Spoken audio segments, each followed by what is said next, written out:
Les événements commencent dans une chambre d'hôpital. Un homme chauve malade en pyjama rayé s'allonge sur le lit et admire la belle vue depuis la fenêtre, les fleurs de cerisier et les oiseaux.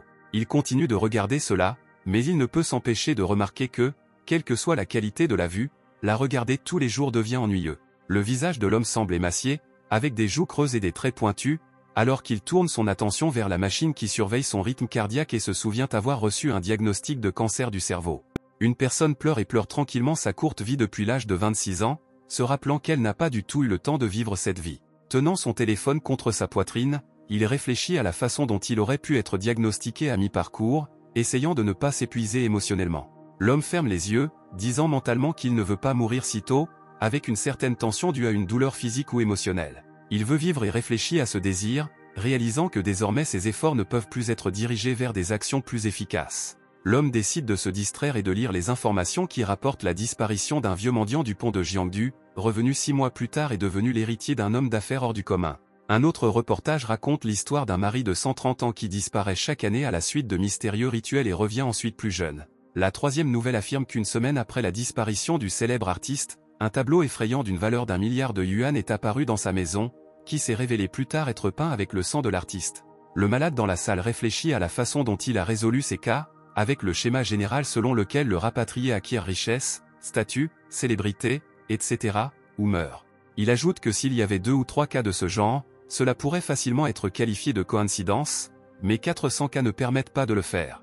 Un homme pense qu'il y a quelque chose dans ce monde qui peut satisfaire les désirs les plus profonds des gens. Et c'est pourquoi il ne peut pas mourir maintenant, il doit trouver cette chose ou cette entité pour au moins profiter de la vie qu'il pourrait avoir sans cancer. Et puis l'homme entend une voix électronique sans émotion le saluant comme une personne remplie de désirs et affirmant qu'il a été choisi par le jeu Duplicate. Un caillot d'énergie brillant d'une flamme bleue apparaît devant lui et dit qu'en devenant joueur et en gagnant des points en terminant le jeu, un homme pourra réaliser n'importe quel désir.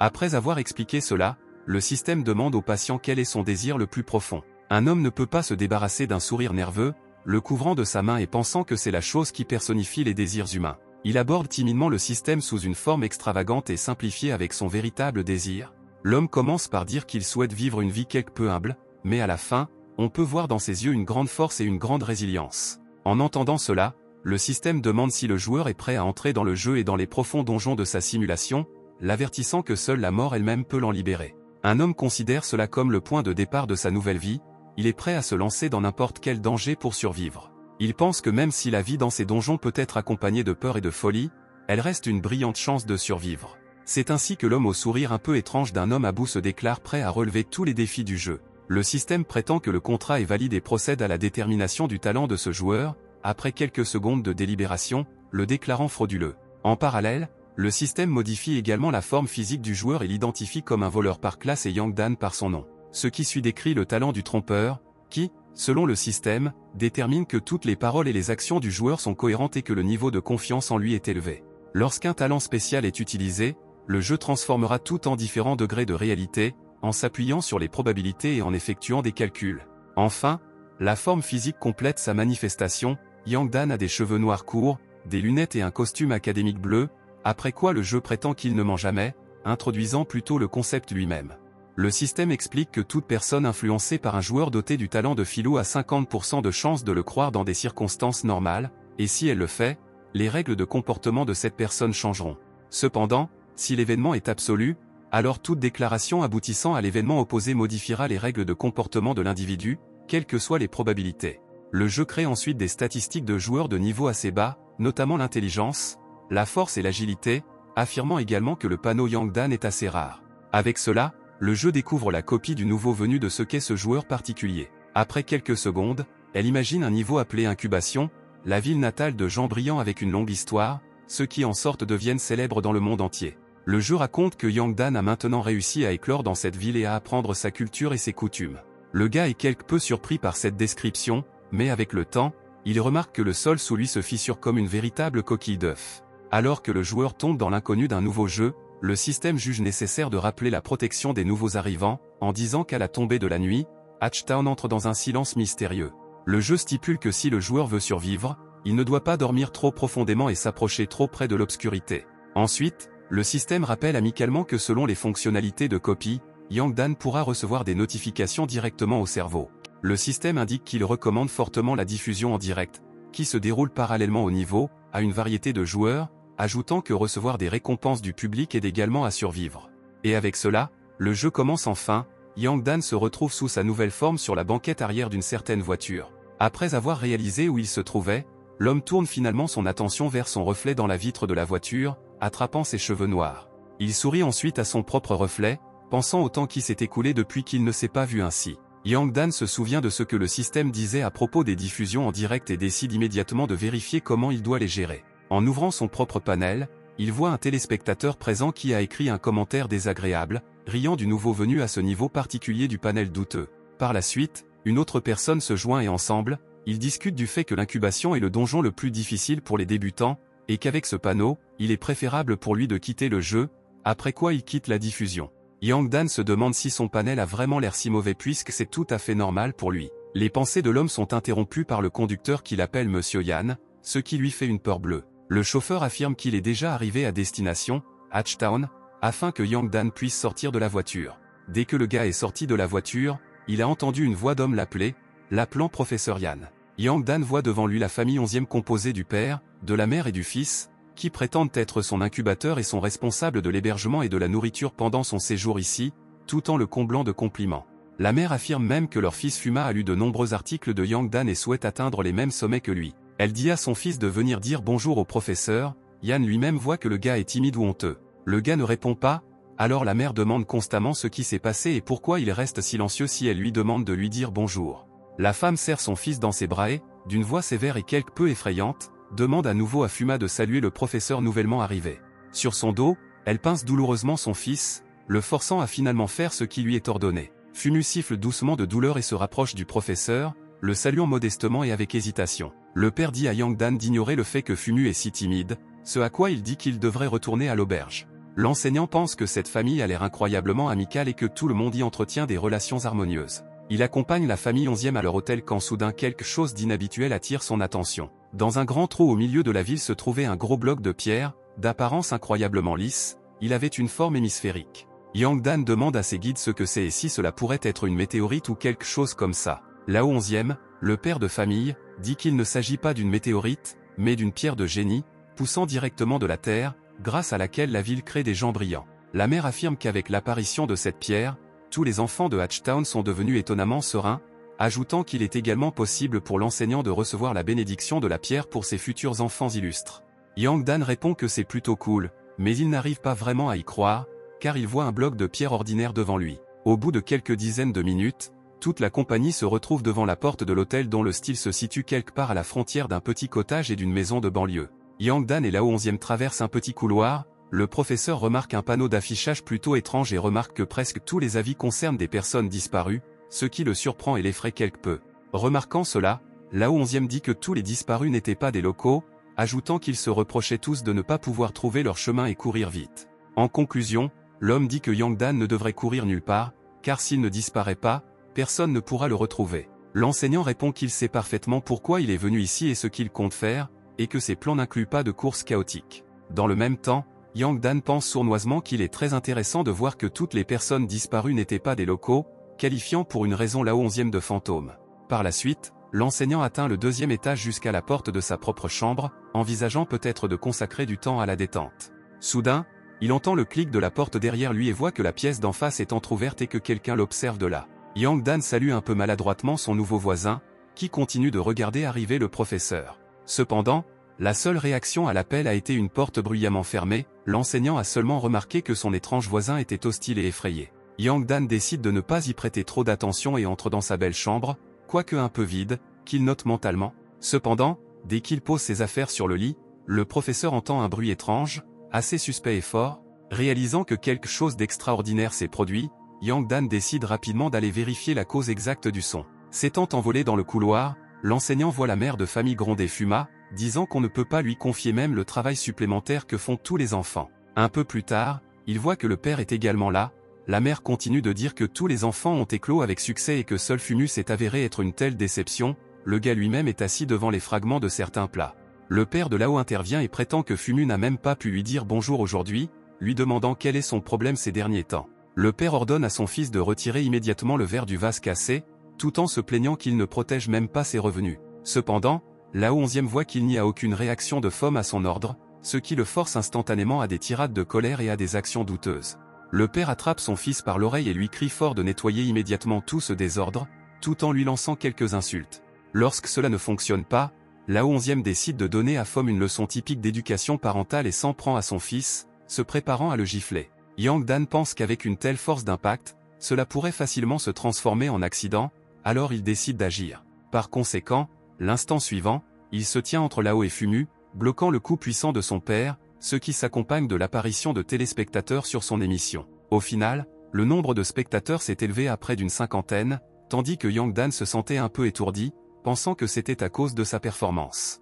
Le système envoie plusieurs notifications au cerveau de Yang Dan, l'invitant à atteindre 50 téléspectateurs lors de l'émission, lui donnant des points de récompense et recommandant des joueurs de niveau 5. Les téléspectateurs, quant à eux, ont décrit leur surprise que Yang Dan ait bloqué cette gifle, pensant que cela mettrait l'intrigue en mouvement, mais ils ont convenu qu'avec des performances aussi faibles, le joueur ne vivrait pas longtemps.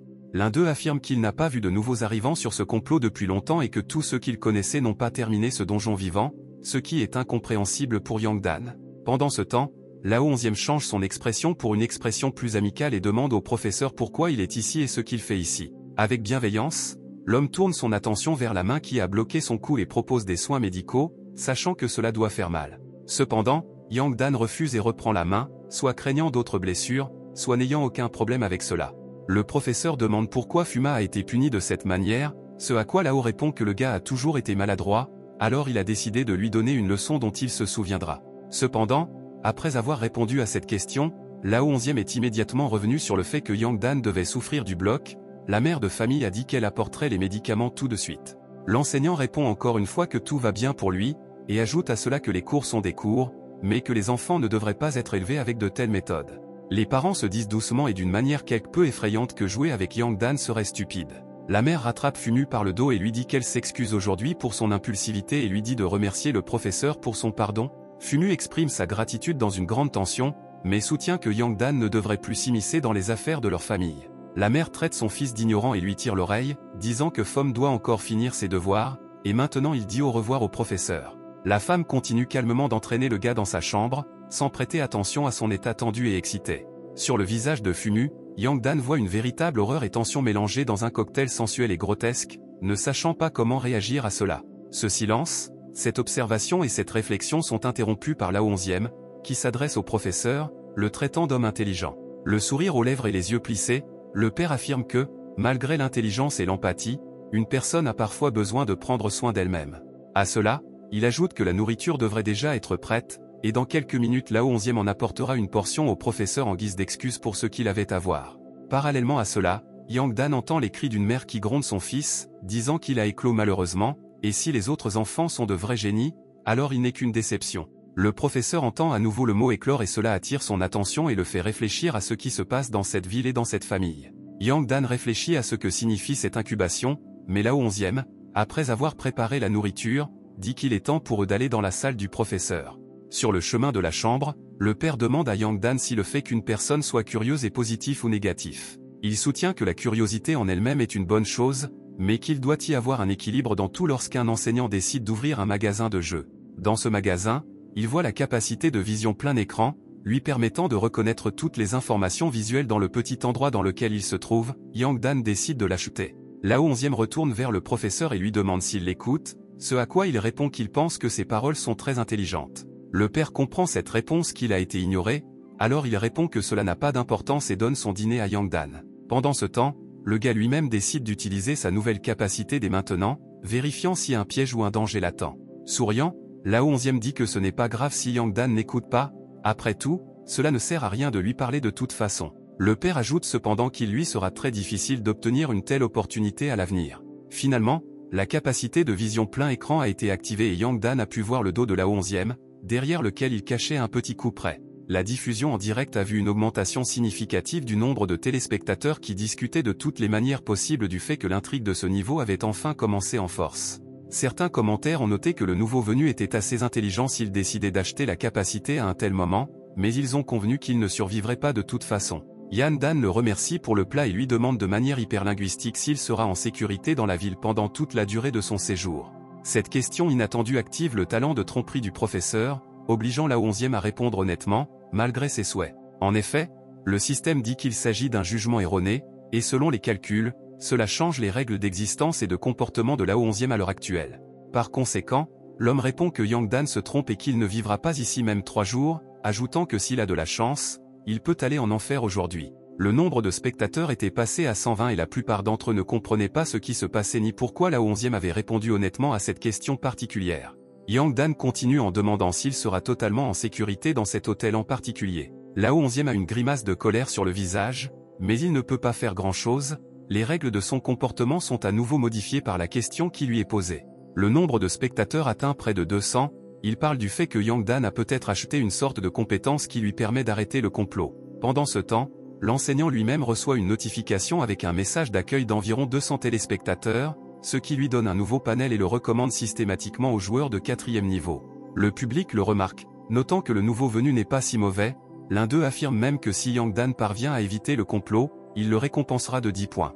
L'enseignant décide que son talent lui permet de poser des questions assez directes avec des réponses honnêtes, il décide donc de demander ce qui se passe. Cependant, tout à coup, de grandes sirènes retentissent dans sa tête, ce qui signifie très probablement qu'il a fait quelque chose de très mauvais et de très mauvais. Un message a résonné dans l'esprit de Yang Dan selon lequel il avait reçu un carton rouge pour avoir gravement enfreint les règles et limité le talent, ajoutant que le talent ne pouvait pas être utilisé en relation avec des points importants de l'intrigue.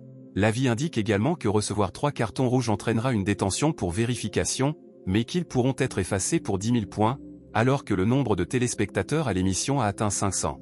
Les téléspectateurs discutaient de la manière exacte dont un nouveau venu pouvait recevoir un carton rouge si tôt, le système a accueilli Yang Dan avec l'amélioration de la diffusion et l'a recommandé aux joueurs de 3e niveau. Malgré l'avertissement, le talent fonctionne, mais la 11e ne répond pas directement aux questions, interrompant simplement son interlocuteur. L'homme prétend qu'il veut juste comprendre pourquoi Yang Dan demande des choses qu'il ne devrait pas savoir. À cela, la 11e pose une question supplémentaire pour savoir si le professeur veut vraiment savoir quelque chose ou s'il sait déjà quelque chose, à laquelle il répond qu'il s'agit simplement d'une question aléatoire liée au nom de la ville. À cela, l'homme répond d'une manière quelque peu effrayante que Yang Dan est effectivement un homme de goût. Il ajoute que le professeur est une très bonne personne et mérite des éloges, ce à quoi il essaie poliment de ne pas en parler. Au contraire, Yang Dan dit que la 11e a une femme et des enfants et qu'il devrait éviter certains soupçons. Cependant, l'homme ne s'arrête pas et affirme une fois de plus que le goût du professeur est vraiment inégalé et c'est tout ce qu'il veut dire. L'instant d'après, cependant, il reçoit son couperet et, d'une manière moqueuse, invite ce goût merveilleux à rester pour toujours dans cet instant. La révélation tant attendue de l'arme a eu lieu, alors les téléspectateurs ont regardé intensément, se préparant à la mort du nouveau venu et prenant des captures d'écran. Pendant ce temps, Yang Dan pose une autre question inattendue, ce couperet est-il un cadeau du Laos, utilisant son talent? Le système démarre ses calculs, tandis que le couperet passe devant l'oreille du professeur, parvenant à couper plusieurs cheveux. Le calcul évalue ce mensonge comme possible et l'événement comme réussi, alors Yang Dan a réussi à éviter la mort avec cette question, le couperet a été paisiblement abaissé sur son épaule. La 11e dit qu'il s'agit bien d'un cadeau spécialement préparé par Yang Dan et lui demande humblement d'accepter ce couteau. Le gars prend le couperet dans ses mains et voit ses attributs et sa description, qui indique que Fom a un père aimant qui tue avec ce couteau tous ceux qui le dérangent. Pendant ce temps, le nombre de téléspectateurs sur la diffusion en direct dépasse largement le millier et passe rapidement à 2. La prochaine notification donne à Yang Dan une centaine de points en récompense. Il reçoit également un exploit associé à ce couteau particulier, qui lui confère une force et une agilité accrues.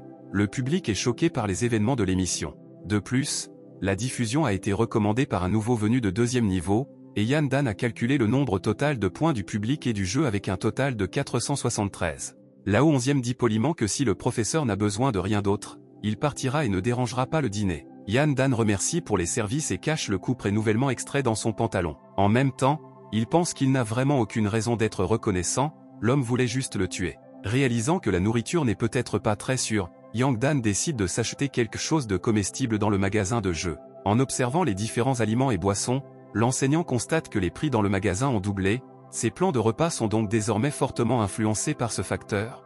Yang Dan décide d'acheter du poulet grillé et de la bière pour 50 points, ce qui est suivi de commentaires des téléspectateurs sur le caractère frivole de cette dépense. Devant lui se trouve un poulet grillé dont les caractéristiques lui permettent de se sentir nourri et énergique pendant un certain temps. La bière commandée apparaît également, ce qui augmente le courage et permet de mieux résister à la pression des autres. Et d'une manière si étrange, Yang Dan s'est assis sur le lit de l'hôtel avec une bière dans une main et un poulet entier grillé dans l'autre. Décidant que cette nuit serait dangereuse, le professeur a immédiatement commencé à manger et à boire, réalisant que les effets de la nourriture lui permettraient de terminer le jeu plus efficacement. Après avoir mangé, le gars a attendu paisiblement au moins certains événements qui pourraient lui arriver à l'avenir dans cet hôtel. Et en effet, alors que minuit approchait, Yang Dan entendit frapper à la porte de sa propre chambre, ce qui le surprit un peu. Il pensait que cela ne semblait pas logique qu'une personne dangereuse frappe poliment à la porte de sa chambre. D'un autre côté, l'enseignant commence à penser que peut-être celui qui veut entrer ici n'a pas d'autre moyen de le faire que de frapper. Ce moment de tension s'est naturellement accompagné d'une augmentation du nombre de téléspectateurs de cette émission, qui a déjà dépassé les 2000. Bien sûr, cela a été marqué par un message d'accueil du système, mais Yang Dan ne pouvait pas se permettre de se laisser distraire. Une étrange question se pose dans la tête de l'enseignant, quel genre d'image peut-on appeler une ombre? À ce moment-là, le public attendait une action de la part de l'intrigué du joueur. L'instant suivant, on frappe à nouveau fort et fort aux portes. Yang Dan pense même que quelqu'un ou quelque chose qui frappe est prêt à frapper à la porte à tout moment. En voyant la porte se courber dans la salle, le professeur arrive à la conclusion que son observation était correcte. Quelqu'un essaie de faire tomber la porte. Par conséquent, le gars décide qu'il ne peut pas se permettre de laisser cette entité entrer et commence à bloquer le passage avec tout ce qu'il peut. Yang Dan glisse une petite commode en bois sous la porte dans l'espoir qu'elle empêchera la créature d'envahir. Cependant, presque immédiatement, l'enseignant se rend compte qu'une seule commode ne suffira pas à barricader la pièce. Alors que la créature est toujours en train de cambrer la porte, Yang Dan décide de déplacer le grand lit double dans l'espoir qu'au moins cela pourra bloquer temporairement le passage. Les coups ne s'arrêtent pas pendant un long moment, alors, en guise de plan de secours, l'enseignante décide que si la serrure est cassée, elle sautera par la fenêtre. Cependant, dès que Yang Dan y réfléchit, à sa grande surprise, les coups s'arrêtèrent et la pièce fut remplie de silence. Pendant plusieurs secondes, le professeur est resté simplement devant la porte, ne comprenant pas vraiment comment réagir correctement dans de telles circonstances. Se demandant toujours si la créature l'a quitté, Yang Dan décide de trouver un moyen de la tester, alors il achète la capacité de vision nocturne dans le magasin de jeux. Après avoir acheté et établi une nouvelle capacité, les iris de l'enseignant ont commencé à briller, déclarant que sa capacité à voir dans le noir était valide. Alors le gars commence à grimper sur la barricade nouvellement construite composée d'une commode et d'un lit pour voir à travers le Judas si quelqu'un est définitivement parti. Et la seconde suivante, Yang Dan était déjà assis sur la commode et regardait attentivement à travers ce Judas, tenant l'équilibre de son propre corps avec sa main. Cependant, en regardant l'endroit visible depuis le Judas, le gars n'a rien vu à part quelques portes de voisins et du vieux papier peint. Sous tension, l'enseignant s'est demandé si la créature pouvait simplement se retourner et s'éloigner de ses propres victimes. Cependant, il n'eut pas beaucoup de temps pour ses pensées, car l'instant d'après, il vit un œil énorme avec un iris rouge et des artères brillamment expressives. Ceci, bien sûr, choque Yang Dan, qui saute instantanément du Judas, essayant de comprendre ce qu'il a vu. Derrière sa porte se trouvait une énorme boule de chair blanche, entièrement recouverte de nombreux yeux aux iris rouges. L'enseignant ne pouvait pas reprendre ses esprits à partir de ce qu'il voyait, ne comprenant pas comment une telle chose pouvait exister dans la nature de l'un des mondes. Yang Dan se sent également franchement effrayé car il ne comprend pas les capacités et les pouvoirs de cette créature grotesque. Soudain, la balle de chair blanche décide de changer de victime et heurte la porte d'en face, d'où une voix masculine prétend que Yang Dan devrait être à sa place aujourd'hui. En observant cela, le professeur voit que son voisin est au courant du danger de cet hôtel, mais si c'est le cas, le gars se demande pourquoi il n'a pas encore quitté les lieux. La boule blanche effrayante continue ses tentatives pour faire tomber la porte, à laquelle le voisin Yang Dana essaie par tous les moyens de la chasser, disant que ce ne devrait pas être lui aujourd'hui. Finalement, la colère de la créature atteint un certain sommet, visible dans ses nombreux yeux, alors elle enfonce la porte d'un seul coup terrible. Ainsi, les portes d'en face sont brisées en petits morceaux de bois, laissant la personne seule dans la pièce face au danger. Alors, lorsque la créature fait irruption dans la pièce, la porte bloquée par des débris, l'homme, l'air très épuisé, le supplie de ne pas s'approcher de lui. Se tenant la tête, il continuait de mendier sans cesse, regardant dans l'un des grands yeux qui lui semblaient centraux. Tremblant et en sueur, l'homme continue de dire qu'aujourd'hui Yang Dan devrait être la victime d'une étrange créature, pas lui. À la fin, à cause de l'épuisement, de la faiblesse, de la colère et de la déception, l'homme tombe à terre, continuant à se demander pourquoi cela lui arrive. Il essaie de trouver rapidement quelque chose pour distraire le monstre et demande s'il pourrait venir ici demain pour manger quelqu'un d'autre. Cependant, après cette proposition,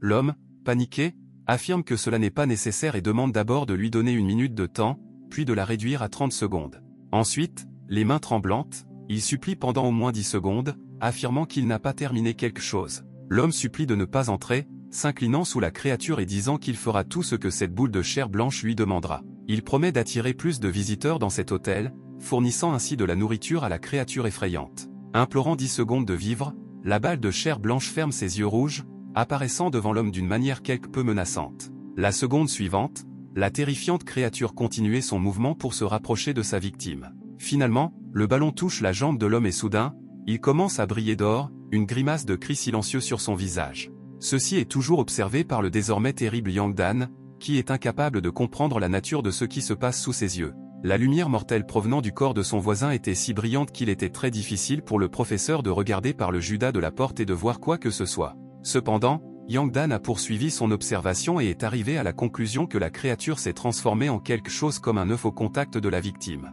En même temps, le gars pense qu'il a eu la chance d'être plus prudent, sinon il aurait été englouti par ce monstre à l'instant. L'homme qui a été victime de la créature étrange s'est transformé en un liquide doré, que la balle de chair blanche a absorbé à une vitesse incroyable. La forme ronde de la terrifiante créature a quelque peu perdu sa forme idéale et la créature elle-même a de nouveau fermé les yeux, mais cette fois pour une raison différente. Yang Dan regardait toujours cette boule blanche derrière la porte, et à un moment donné, il remarqua une fissure noire sous l'un des yeux. Réalisant qu'à tout moment quelque chose de bien pire et de plus dangereux pouvait sortir de cette coquille, le professeur fit appel à sa seule arme, le couperet la 11e.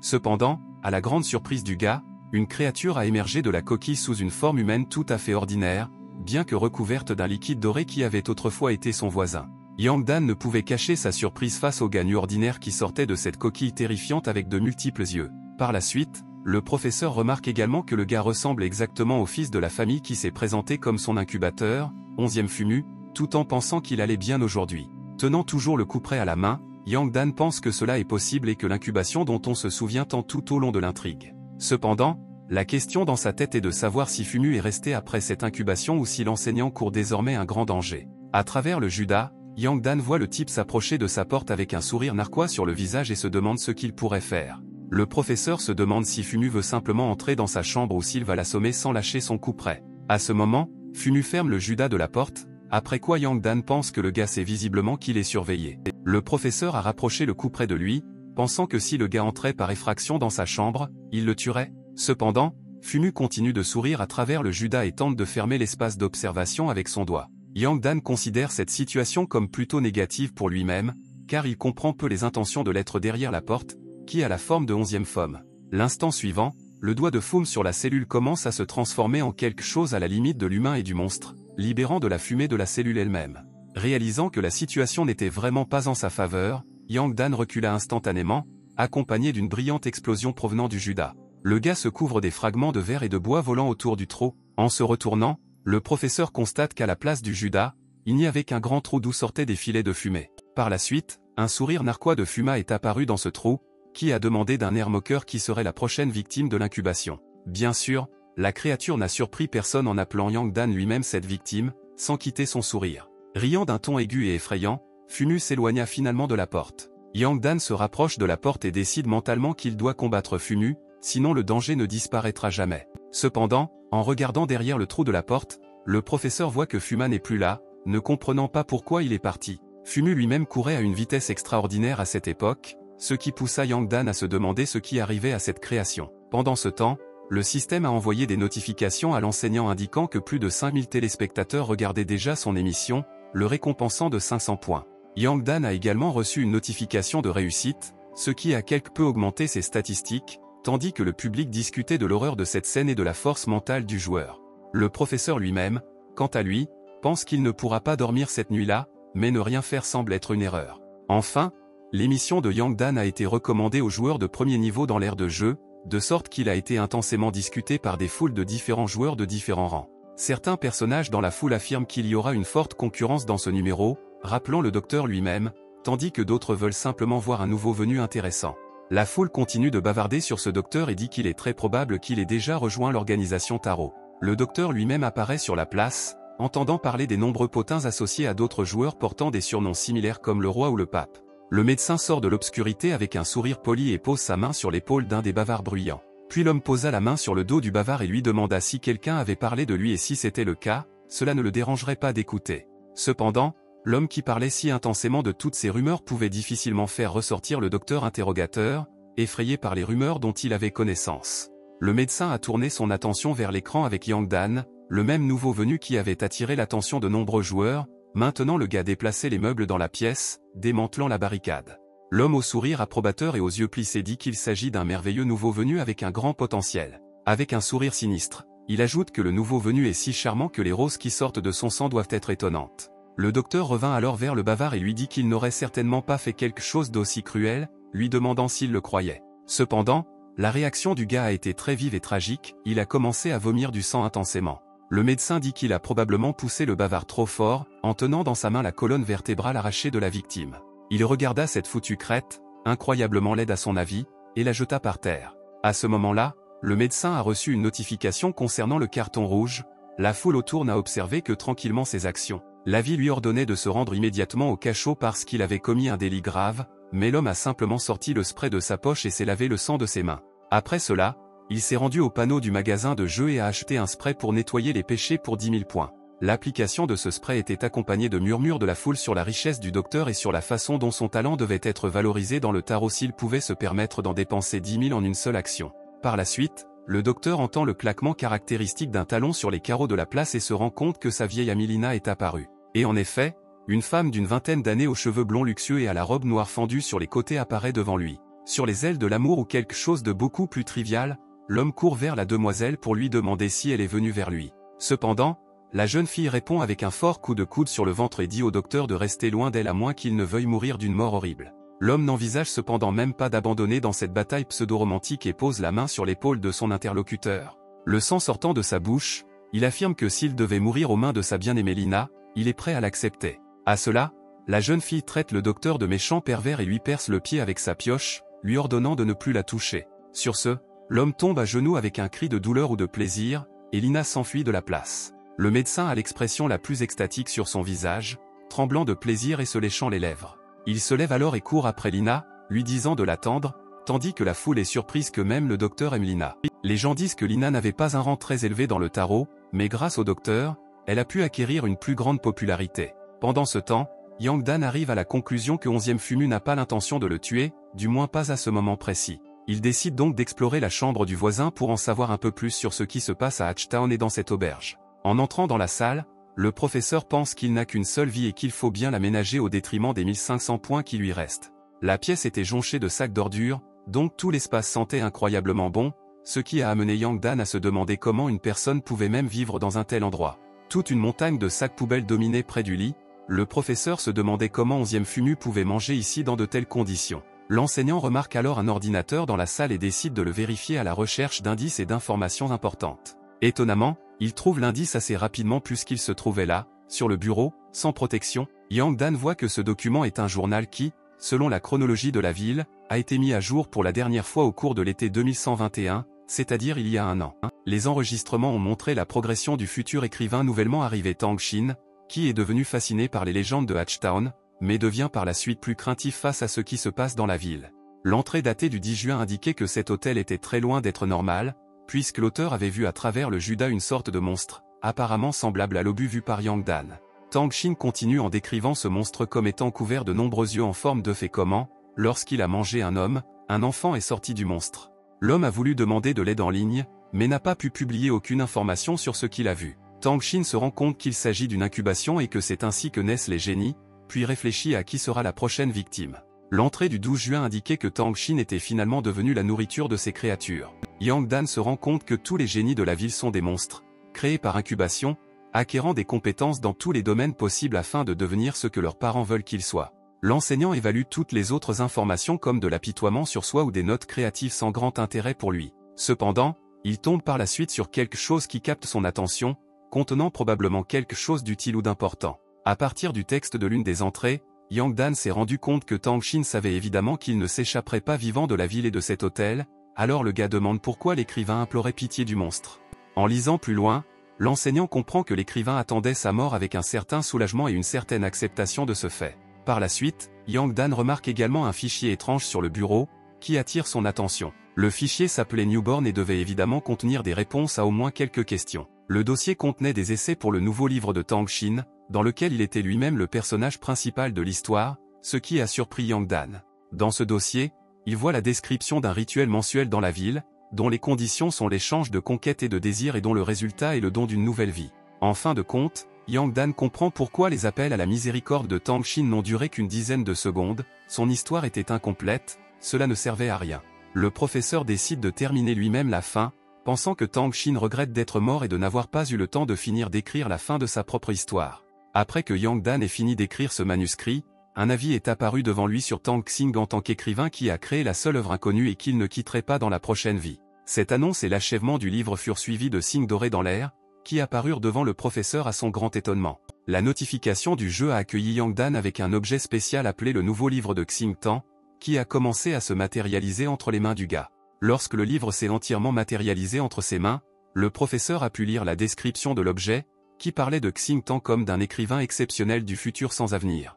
Le livre vous permet également de débloquer toutes les informations sur les donjons si 50% sont déjà connus, ce qui a incité le public à proposer l'accord commercial à Yang Dan, qu'il a ignoré.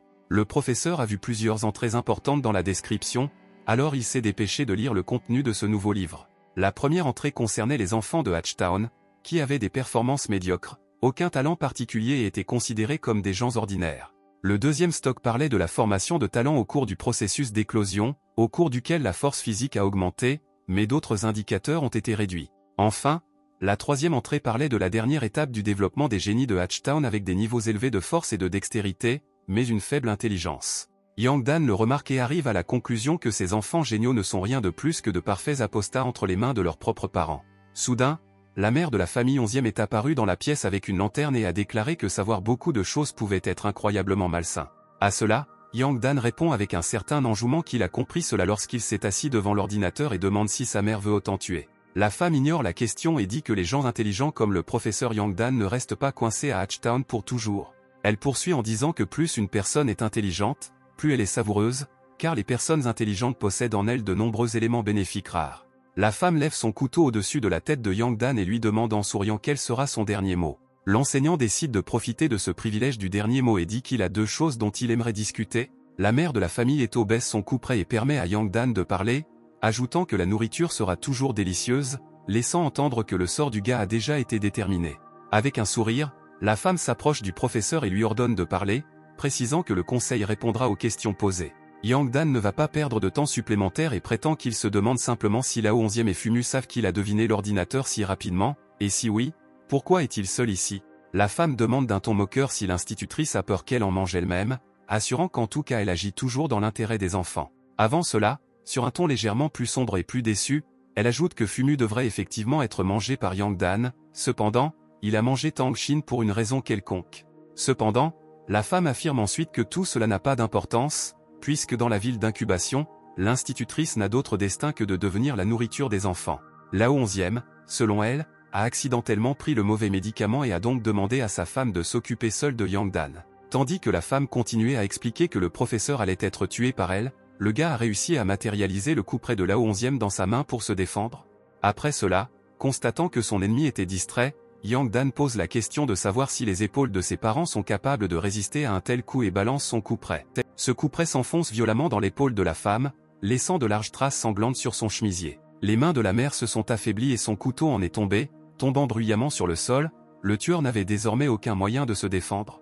Elle rassemble ses forces et demande où Yang Dan tient de son mari, mais il ignore la question et dit qu'il l'a frappé comme ça parce qu'il avait peur, et que la prochaine fois, il frappera la femme plus doucement. À cela, le professeur ajoute avec un sourire amical et moqueur qu'il va désormais tenter de répondre à toutes les questions de cette femme de son vivant. La mère de la famille Eto demande une deuxième fois où Yang Dan a obtenu le coup près de son mari, mais il ignore à nouveau cette question et demande si elle est intéressée par autre chose. Cependant, l'enseignant finit par répondre à contre-séure que le coup près lui a été donné par Lao 11e. À cela, il ajoute avec un sourire sur son visage qu'il est incroyablement désolé de l'avoir tué avec ce coup près en particulier. L'instant d'après, Yang Dan arrache brusquement le couteau de l'épaule de la femme, ce qui entraîne une importante perte de sang. L'enseignant a continué à tenir le couperet dans sa main, tandis que la femme est tombée au sol, perdant connaissance à cause d'un choc douloureux. En essuyant ses lunettes et en souriant sournoisement, Yang Dan demande maintenant à la troupe lequel d'entre eux est devenu une proie. L'instant d'après, il met ses lunettes et dit qu'il ne discutera pas avec une morte. L'enseignant ouvre le nouveau livre de Tang Xin, dans lequel il y a une nouvelle entrée sur les parents dont le talent est la manipulation, des parents qui croient que tout peut être fait pour le bien du génie de leurs enfants. Il lit ensuite que la manipulation est le pouvoir de contrôler un enfant, symbole de l'amour parental et de l'esclavage. Yang Dan pense que, malheureusement, le sort d'un poulet qui vient de sortir de sa coquille n'est pas brillant. Après avoir lu la nouvelle section, le professeur se rend compte qu'il lui suffit de cacher le cadavre de la femme qu'il a tuée, alors il la prend dans ses bras et dit qu'il est désolé qu'elle ait dû être tuée. Yang Dan décide de cacher le cadavre dans les sacs poubelles de cette pièce, car de cette façon, l'odeur du cadavre ne sera pas perceptible dans l'odeur générale. Pendant ce temps, il y a déjà plus de 7000 spectateurs, dont certains notent que le nouveau venu aurait pu simplement vendre le coup près, mais commettre une série de meurtres impressionnants. 4h30 du matin, Yang Dan parvient enfin à cacher le cadavre et regarde par la fenêtre d'où jaillit une forte lumière blanche et froide. Il observe les événements dans la rue et se rend compte qu'il s'agit du rituel dont Tang Xin a parlé dans ses notes. Depuis la fenêtre, on peut voir que la pierre du génie au centre de la ville est la source d'une lumière blanche et froide, autour de laquelle se rassemble rapidement une foule de citoyens. Divers enfants d'Anita se retrouvent juste devant la pierre du génie dans un état quelque peu zombifié, presque immobile, comme s'ils ne faisaient que regarder. À ce moment, Yang Dan a réussi à descendre et à courir plus près de la pierre du génie pour voir ce qui se passait avec ce rituel. Un groupe d'enfants devant la pierre affichait dans leurs yeux une expression entre tension et vide absolu qui inspirait l'horreur. Yang Dan se rend compte qu'il n'a pas d'autre moyen d'interagir que de rejoindre la foule et d'essayer de se fondre dans la masse, alors il décide de le faire. L'enseignant crée à peu près la même expression épuisée et intensément vide sur son visage et se place en rang avec les autres enfants devant la pierre du génie. Le nombre de spectateurs a atteint 9000, les gens ont dit que le joueur savait bien se fondre dans la foule, mais le risque d'être détecté était encore assez élevé. Au final, 10 000 téléspectateurs sont venus à l'émission de Yang Dan, ce qui a été noté par la notification du jeu, à laquelle a été ajoutée une récompense pour avoir accompli la tâche en cours. Il y avait aussi une foule assez nombreuse sur l'asphalte près de la fosse dans laquelle reposait la pierre du génie et à laquelle se tournaient tous les enfants des citadins. Cette foule était composée de parents priant la pierre et veillant à ce que le rituel se déroule parfaitement. Yang Dan éprouve un grand stress à cause de ce qui se passe autour de lui, réalisant qu'à tout moment il pourrait être exposé. En parallèle, avant cela, le professeur pense qu'il ne pensait pas que la pierre du génie serait si grosse et si étonnante dans l'obscurité de la nuit. Les enfants ont commencé à s'agenouiller devant la pierre, touchant leur tête contre le sol, et le gars essayait de comprendre si c'était tout le rituel. La pierre du génie semble être devenue encore plus grande et a commencé à briller avec une nouvelle puissance extraterrestre. Yang Dan remarqua un sentiment étrange chez lui à cause de la lumière émanant de la pierre du génie. L'enseignant reçoit une notification l'informant que son assimilation avec d'autres enfants a commencé, ce qui lui donnera certains talents, mais après quoi il ne peut être sûr de son identité. Le gars continue de regarder les enfants autour de lui prendre des poses précises et synchronisées et se rend compte qu'il devrait faire de même s'il ne veut pas être exposé. En même temps, il pense que sous l'influence de la lumière, il peut simplement devenir un hôte insouciant de la ville, oubliant sa propre essence. L'enseignant tombe à genoux et se prépare aux éventuelles actions qui pourraient être entreprises. Finalement, Yang Dan décide d'activer la vision plein écran, une capacité qu'il a acquise, tout en réfléchissant à la manière de maintenir sa raison. Les parents commencent à prier bruyamment et de manière monotone, implorant la pierre du génie pour améliorer leurs enfants. Yang Dan se rend compte qu'il entend des battements de cœur forts, ce qui l'effraie grandement en raison de son manque de compréhension de la source de ces sons. Il lève la tête de peur qu'un des parents ne s'aperçoive de son asynchronie par rapport aux autres enfants. L'idée apparaît dans la tête du professeur que ce son peut provenir de la pierre du génie elle-même. Il regarde ensuite autour de lui et voit que tous les enfants sont couverts de coquillages et se rend compte qu'ils émettent ce battement de cœur. Finalement, Yang Dan se rend compte qu'il ne peut plus se fondre dans la foule, composée uniquement d'enfants aux grandes formes sphériques. L'instant d'après, le professeur lève la tête et voit les grands yeux rouges de ces coquillages collés à lui. Lao 11e le remarque et proclame à toute la place qu'un étranger est apparu parmi la foule. Yang Dan se lève avec un couperet à la main et interrompt le discours de l'homme, lui demandant s'il a réussi à découvrir quelque chose s'il a l'air si beau. À cela, Lao 11e demande si peut-être le professeur pourrait les éclairer et leur apporter de bonnes nouvelles. Avec un sourire délicat, Yang Dan répond qu'il doit d'abord s'excuser auprès de l'homme. Après cela, le professeur s'incline gracieusement devant son adversaire. Lao 11e ne comprend toujours pas de quoi ce type parle et lui demande une explication, plissant les yeux avec méfiance. En guise d'explication, Yang Dan montre un petit médaillon à la main, que Lao devrait absolument connaître. Le professeur dit qu'il a tué la femme de Lao 11e et pour cela il lui demande pardon, gardant un sourire impudent sur son visage. Ces mots ont fait perdre à l'homme son physique calme et lui ont semblé quelque peu étranges par rapport à ses amis statiques. Il a demandé à Yang Dan ce qu'il avait fait. Le professeur dit qu'il espère que Lao pourra lui pardonner, mais l'instant d'après, il prétend que ce n'est pas si important et jette le médaillon par terre. En colère, l'homme demande seulement comment le gars a osé tuer sa femme, en préparant ses poings. Après cela, il croise les mains au-dessus de sa tête et prie Dieu pour avoir l'opportunité de tuer Yang Dan. La pierre du génie semblait briller d'un nouveau pouvoir, qui pourrait être interprété comme le consentement de la divinité à tuer un dangereux étranger. Et, bien sûr, Lao 11e l'a interprété de cette façon et a remercié sa divinité, promettant d'utiliser Yang Dan sur le liquide de coquille dorée.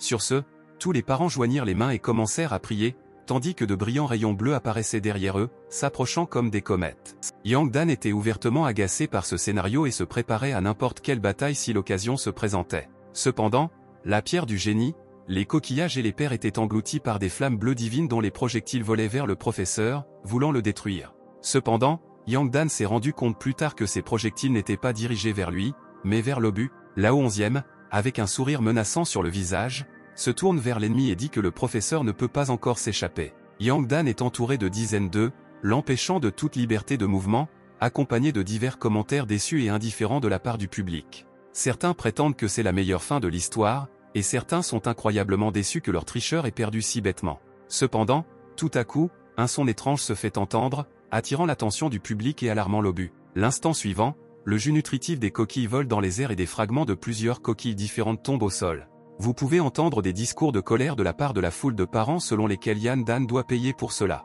Des obus choqués et tremblants tentèrent de s'introduire à différents endroits, tous recouverts du jus de leur frère déjà mort. Cependant, l'abattage de ces œufs se poursuivait et l'air nocturne était plein de jus jaune et nutritif. Au milieu des cadavres d'obus se tenait une silhouette en costume noir avec un couperet au jus jaune. Yang Dan a enlevé son masque noir en disant que, bien sûr, si vous ne touchez pas directement ce jus, il n'aura pas un effet aussi mortel. Enlevant son masque, il s'adresse à la foule d'une manière ludique et condescendante avec une phrase étrange sur l'égalité des choses cassées et de la nourriture. Les téléspectateurs de l'émission en direct ont été choqués par ce rebondissement de l'intrigue, certains ont à peine compris ce qui s'était passé, certains ont été surpris par le courage du joueur. Pendant ce temps, la colère du père ne connaissait pas de limite, la foule criait de toutes les manières possibles vers Yang Dan, le traitant de blasphémateur et lui promettant une mort terrible. Le professeur a lui-même ajusté ses lunettes et a demandé à la foule si elle pouvait vraiment faire quelque chose pour lui dans les circonstances actuelles. Dans un style de jonglage extravagant et flamboyant, Yang Dan reçoit son couperet capturé et se prépare pour sa prochaine attaque. D'un geste élégant, le gars coupe un autre œuf en deux et affirme qu'il n'a pas encore été décidé qui doit mourir, ajoutant qu'il ne pourra pas vivre honnêtement s'il ne s'occupe pas de ces gens. Cependant, l'instant d'après, le professeur examine anxieusement la coquille, se rendant compte que les génies sont sur le point d'éclore. Il se souvient qu'après l'éclosion, un génie a 3 fois plus de force et d'agilité qu'une personne ordinaire, il n'a donc pas beaucoup de temps pour des mouvements tape à accent grave-l'œil. Yang Dan se rend compte que s'il laisse les œufs éclore, il en aura fini. Soudain, le gars entend une voix grave et étrange lui ordonnant de ne pas s'enfuir, mais de rester ici et d'accepter son existence continue dans cette ville. La voix se fait plus forte, promettant que les enfants de Yang Dan deviendront eux aussi des génies, tandis que d'autres coquilles entourent le professeur. Au début, il ne peut pas comprendre de quel genre de voix il s'agit, jusqu'à ce qu'il reçoive une notification concernant le processus d'assimilation, qui a désormais atteint 60%. Avec cela, il est devenu clair pour Yang Dan que plus il est proche de la pierre du génie, plus vite il s'assimilera. En regardant la pierre, l'enseignant réfléchit à la manière dont il peut protéger son bon sens. Finalement, il décide de quitter la fosse qui contient les coquillages et la pierre de génie, pour ne pas être aussi affecté par l'assimilation. Yang Dan essaie de courir rapidement et adroitement jusqu'à la route habituelle, mais quelque chose le gêne. L'un des obus s'est brisé à un endroit et une main en est sortie, saisissant instantanément la jambe du professeur, l'empêchant de s'enfuir. Yang Dan répond immédiatement en pointant son couperet capturé vers la coquille. Cependant, l'instant d'après, il se rend compte que le couperet est coincé et ne peut ni casser l'œuf normalement ni y revenir. À la fin, l'enseignant remarque combien d'autres coquilles ont été brisées et d'énormes génies terrifiants aux muscles gonflés ont émergé. Ils ne portaient aucun vêtement sur eux et dirigeaient leurs mouvements dans une seule direction, vers Yang Dan lui-même. Grâce à cela, l'enseignant réalise la véritable nature de l'incubation, le grand secret de Hatchtown. Il comprend enfin à quoi ressemblent les vrais monstres qui naissent de ces terribles œufs. À cela s'ajoute la prise de conscience de Yang Dan que les faibles chances de gagner au début étaient presque réduites à 0 en raison du nombre de ces génies. Ces créatures sautaient vers lui si vite et si haut qu'il semblait qu'elles étaient capables de voler. Agacé par cette situation défavorable pour lui, le professeur prend une position défensive, préparant son couperet capturé. L'instant d'après, l'un des monstres lui a attrapé la jambe pour une première attaque ou pour tenter de le jeter au sol. Yang Dan décide d'essayer de toucher les endroits clairement vulnérables et balance le couperet sur la main qui le tient, lui coupant les doigts d'un seul mouvement. L'enseignant se rend compte qu'il a réussi cette tactique, puisqu'il parvient à libérer sa propre jambe. Ensuite, le gars tente d'affronter un autre monstre musculaire, qui s'apprête probablement à lui porter un coup violent à la tête. Yang Dan pense qu'en essayant de manœuvrer et d'éviter de telles attaques, il sera facilement attrapé par d'autres créatures similaires. Il décide donc de rester sur place après avoir reçu un coup de poing au visage de son adversaire. Au final, le coup a été si fort qu'il a projeté l'enseignant au sol, le privant temporairement de sa compréhension de la situation. Yang Dan lâche le coup près et attrape sa poitrine, apparemment endommagée par la chute. Un groupe d'êtres surpuissants et gonflés à bloc l'observait en silence avec une expression quelque peu curieuse sur le visage. Pensant que l'assimilation a déjà atteint 85%, Yang Dan reprend son coup près. L'enseignant pense qu'il ne peut pas se permettre de mourir dans de telles circonstances, en se serrant la poitrine ou le ventre. L'instant d'après, il reprend ses esprits et s'enfuit rapidement de la fosse avec la pierre du génie, tandis que les génies se précipitent après lui. Yang Dan donne même un coup de pied à l'un des monstres au visage pour atteindre rapidement le sommet devant la fosse. Le professeur résiste vigoureusement au génie sur son chemin, pensant qu'il fera tout pour rester en vie. Les téléspectateurs de l'émission en direct à ce moment-là ont loué ses talents de combattant et ont regardé l'action avec enthousiasme, essayant de deviner si l'escroc serait capable de terminer l'intégralité de l'intrigue d'Incubation City. Pendant ce temps, l'assimilation de Yang Dan avait déjà atteint 89%, ce qui lui causait une certaine tension. Finalement, le professeur sort du trou et voit devant lui la même foule de parents qui n'ont pas arrêté leur prière. Le gars remarque que ses parents ne l'attaquent en aucune façon et se retire même. Yang Dan ne comprend pas, pourquoi n'agissent-ils pas s'ils veulent garder le contrôle sur leurs enfants? Évaluant cette situation étrange ainsi que l'attaque imminente de monstres, l'enseignant décide qu'il doit prendre un risque. Yang Dan saute bien au-dessus de l'endroit où il se trouvait, au bord du stand et de la route plate, à la surprise de ses adversaires. Dans ce saut, il pense que même s'il meurt, il devra emmener avec lui une autre personne qui, à son avis, ne vaut pas la peine d'être vécue. Cette personne était Lao 11e, qui continuait à prier tout en observant simultanément le cours des événements dans la fosse et concernant Yang Dan. Pendant ce temps, la progression de l'assimilation devient trop rapide, en quelques secondes de vol seulement, passant de 90 à 93. Yang Dan note que cette vitesse pourrait ruiner ses plans, alors il vole pour attaquer Lao 11e dès que possible. Pendant le vol, il répète sa phrase du passé selon laquelle il n'a pas encore été déterminé lequel d'entre eux devrait mourir. Le professeur, en fuite, s'apprête à trancher la tête de Lao 11e avec le même coup près qui lui appartenait si récemment. À cela, l'homme a répondu avec un sourire sarcastique et a demandé si Yang Dan allait vraiment le faire de cette façon. Immédiatement après cette question, Yang Dan ressent la présence de quelqu'un derrière lui, mais il est trop tard. Le poing de l'un des monstres vole vers la tête de l'enseignant, après quoi il se rend compte que de ce coup il mourra ou perdra connaissance, ajoutant, bien sûr, que l'ennemi pourrait rater. En réfléchissant rapidement à tous ces aspects, Yang Dan remarque que le taux d'assimilation a déjà atteint 95%. En fin de compte, le gars décide que puisqu'ils sont tous considérés comme morts, il n'y a rien de mal à en emmener un avec lui. L'instant d'après, il s'éloigne du point du monstre qu'était Fumu et lance son coup près sur Lao 11e. Le couteau a traversé le cou de Lao 11e, coupant la tête sur laquelle on pouvait voir une expression choquée. À ce moment-là, Fumu tenait l'épaule de Yang Dan et les téléspectateurs s'attendaient au pire, pensant que l'escroc finirait par mourir. En effet, sa tête avait été coupée de la même manière étrange, et un certain épuisement se lisait sur son visage. Sous les commentaires déçus et effrayés des spectateurs, on pouvait voir que Fumu n'avait percé le cou qu'avec la force de son propre poing, séparant la tête de Yang Dan de son corps. Cependant, les téléspectateurs ont réalisé plus tard que s'il était vraiment mort si rapidement, l'émission aurait déjà pris fin, donc quelque chose n'allait définitivement pas.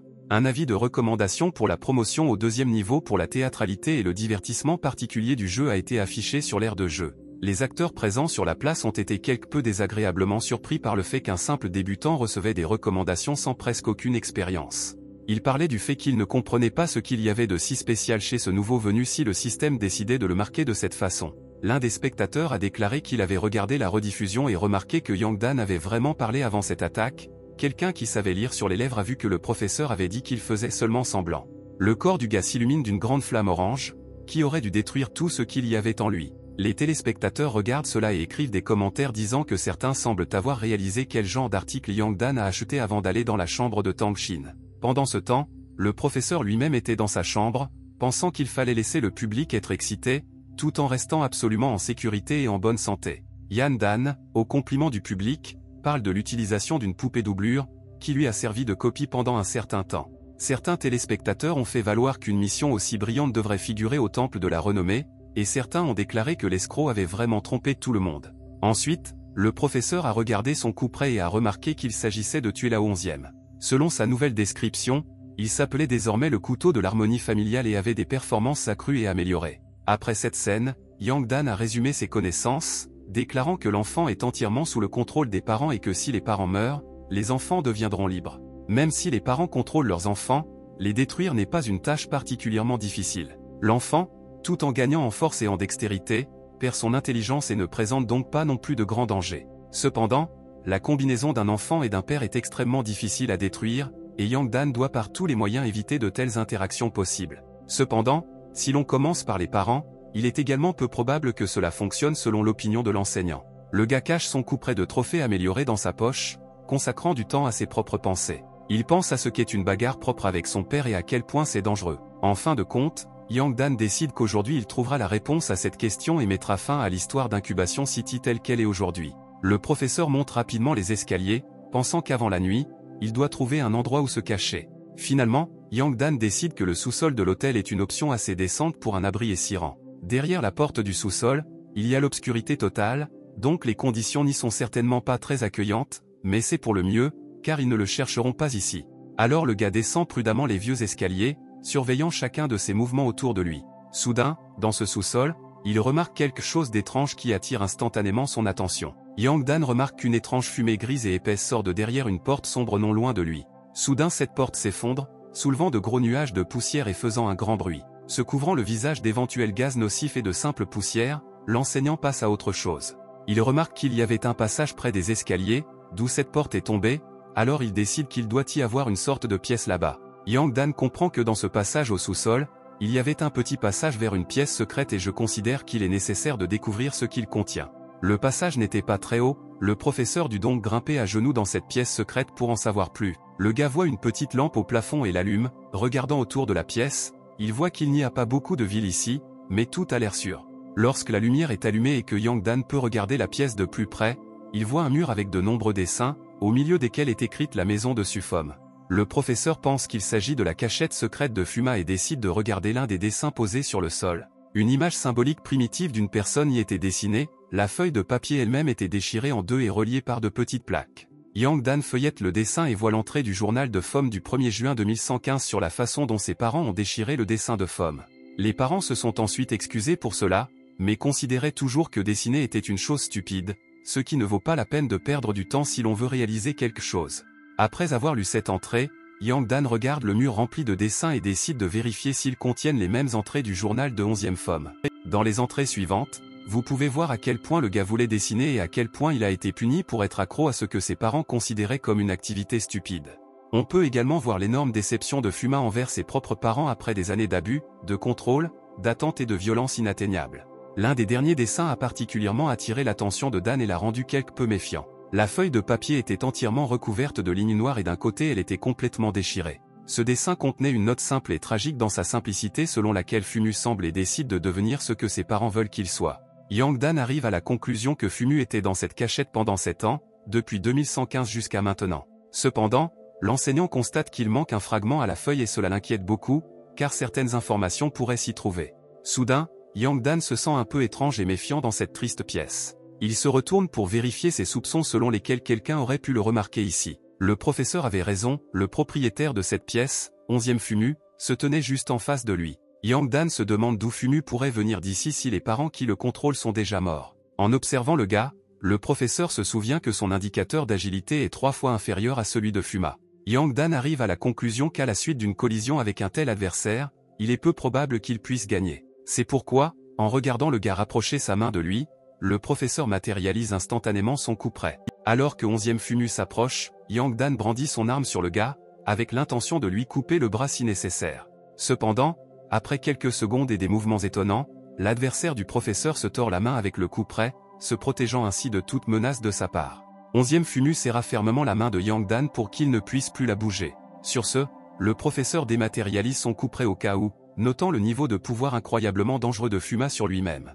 Au même moment, Yang Dan matérialise son arme dans sa main gauche, ne voulant pas s'avouer vaincu si facilement. Avec le coup près, il frappe à nouveau la main de 11e Fumu, cette fois celle qui lui bloque la main droite. L'enseignant vise avec le couteau pour couper la main, ou au moins blesser gravement les vaisseaux sanguins de la main, réalisant qu'il n'y a pas d'autre issue. Dans sa tête, Yang Dan demande si Fumu veut vraiment toute cette violence s'il a écrit tous ses sentiments dans son journal. C'est Fumu qui brandit son poing, très probablement pour faire tomber le coup près des mains du professeur. Réalisant qu'il n'y a pas d'autre moyen d'éviter ce coup, Yang Dan supplie avec colère de ne pas être battu. En entendant cela, Fuma s'arrête le poing en l'air, on le voit trembler un peu. Yang Dan regarde avec surprise son adversaire s'arrêter et se rend compte que c'est sa chance de contrer. Le professeur se penche sous la main qui était censée le frapper, comme s'il sortait de la position dans laquelle il venait de se trouver. L'instant d'après, d'une manière étrange et indescriptible, il parvient à libérer sa main droite de Fumu saisie et à tomber sur le matelas au sol. Au même moment, Yang Dan donne un coup de pied à son adversaire dans la jambe pour gagner plus de temps pour s'échapper.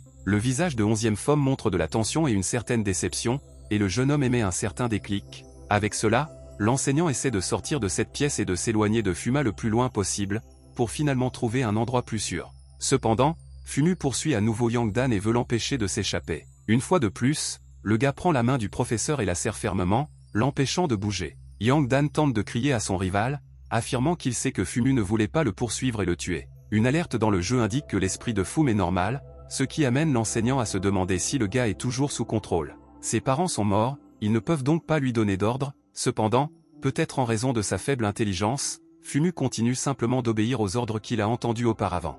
Par la suite, Yang Dan se rend compte que Fumu est conscient et peut entendre sa voix, alors il pense essayer de finir de crier à nouveau. Le professeur s'adresse à 11e Femme d'une manière sérieuse et lui ordonne de le regarder d'aussi près que possible. Après cela, il demande si le gars veut tuer la seule personne de son côté sur toute l'île, c'est-à-dire lui-même. Au début, le visage de 11e Femme n'avait pas beaucoup changé depuis ces mots, il y avait juste un peu plus de tremblement et il semblait même qu'il fronçait les sourcils. Cependant, il a ensuite poussé un cri terrible et fatigué avec un air de désespoir sur le visage, réalisant probablement ce qui se passait. Au final, même à la grande surprise de Yang Dan, des larmes apparaissent dans les yeux de son adversaire. L'enseignant comprend enfin que 11e Fumu n'a probablement pas terminé correctement le processus d'incubation. Lorsque ce type a mangé Tang Xin, maigre et émacié, au lieu de la victime moyenne qui aurait dû être Yang Dan, il n'était pas assez satisfait et l'incubation était donc incomplète. Le professeur continue de se demander si c'est la raison pour laquelle Fuma est si différent des autres génies et s'il est toujours sous le contrôle des ordres de ses parents décédés.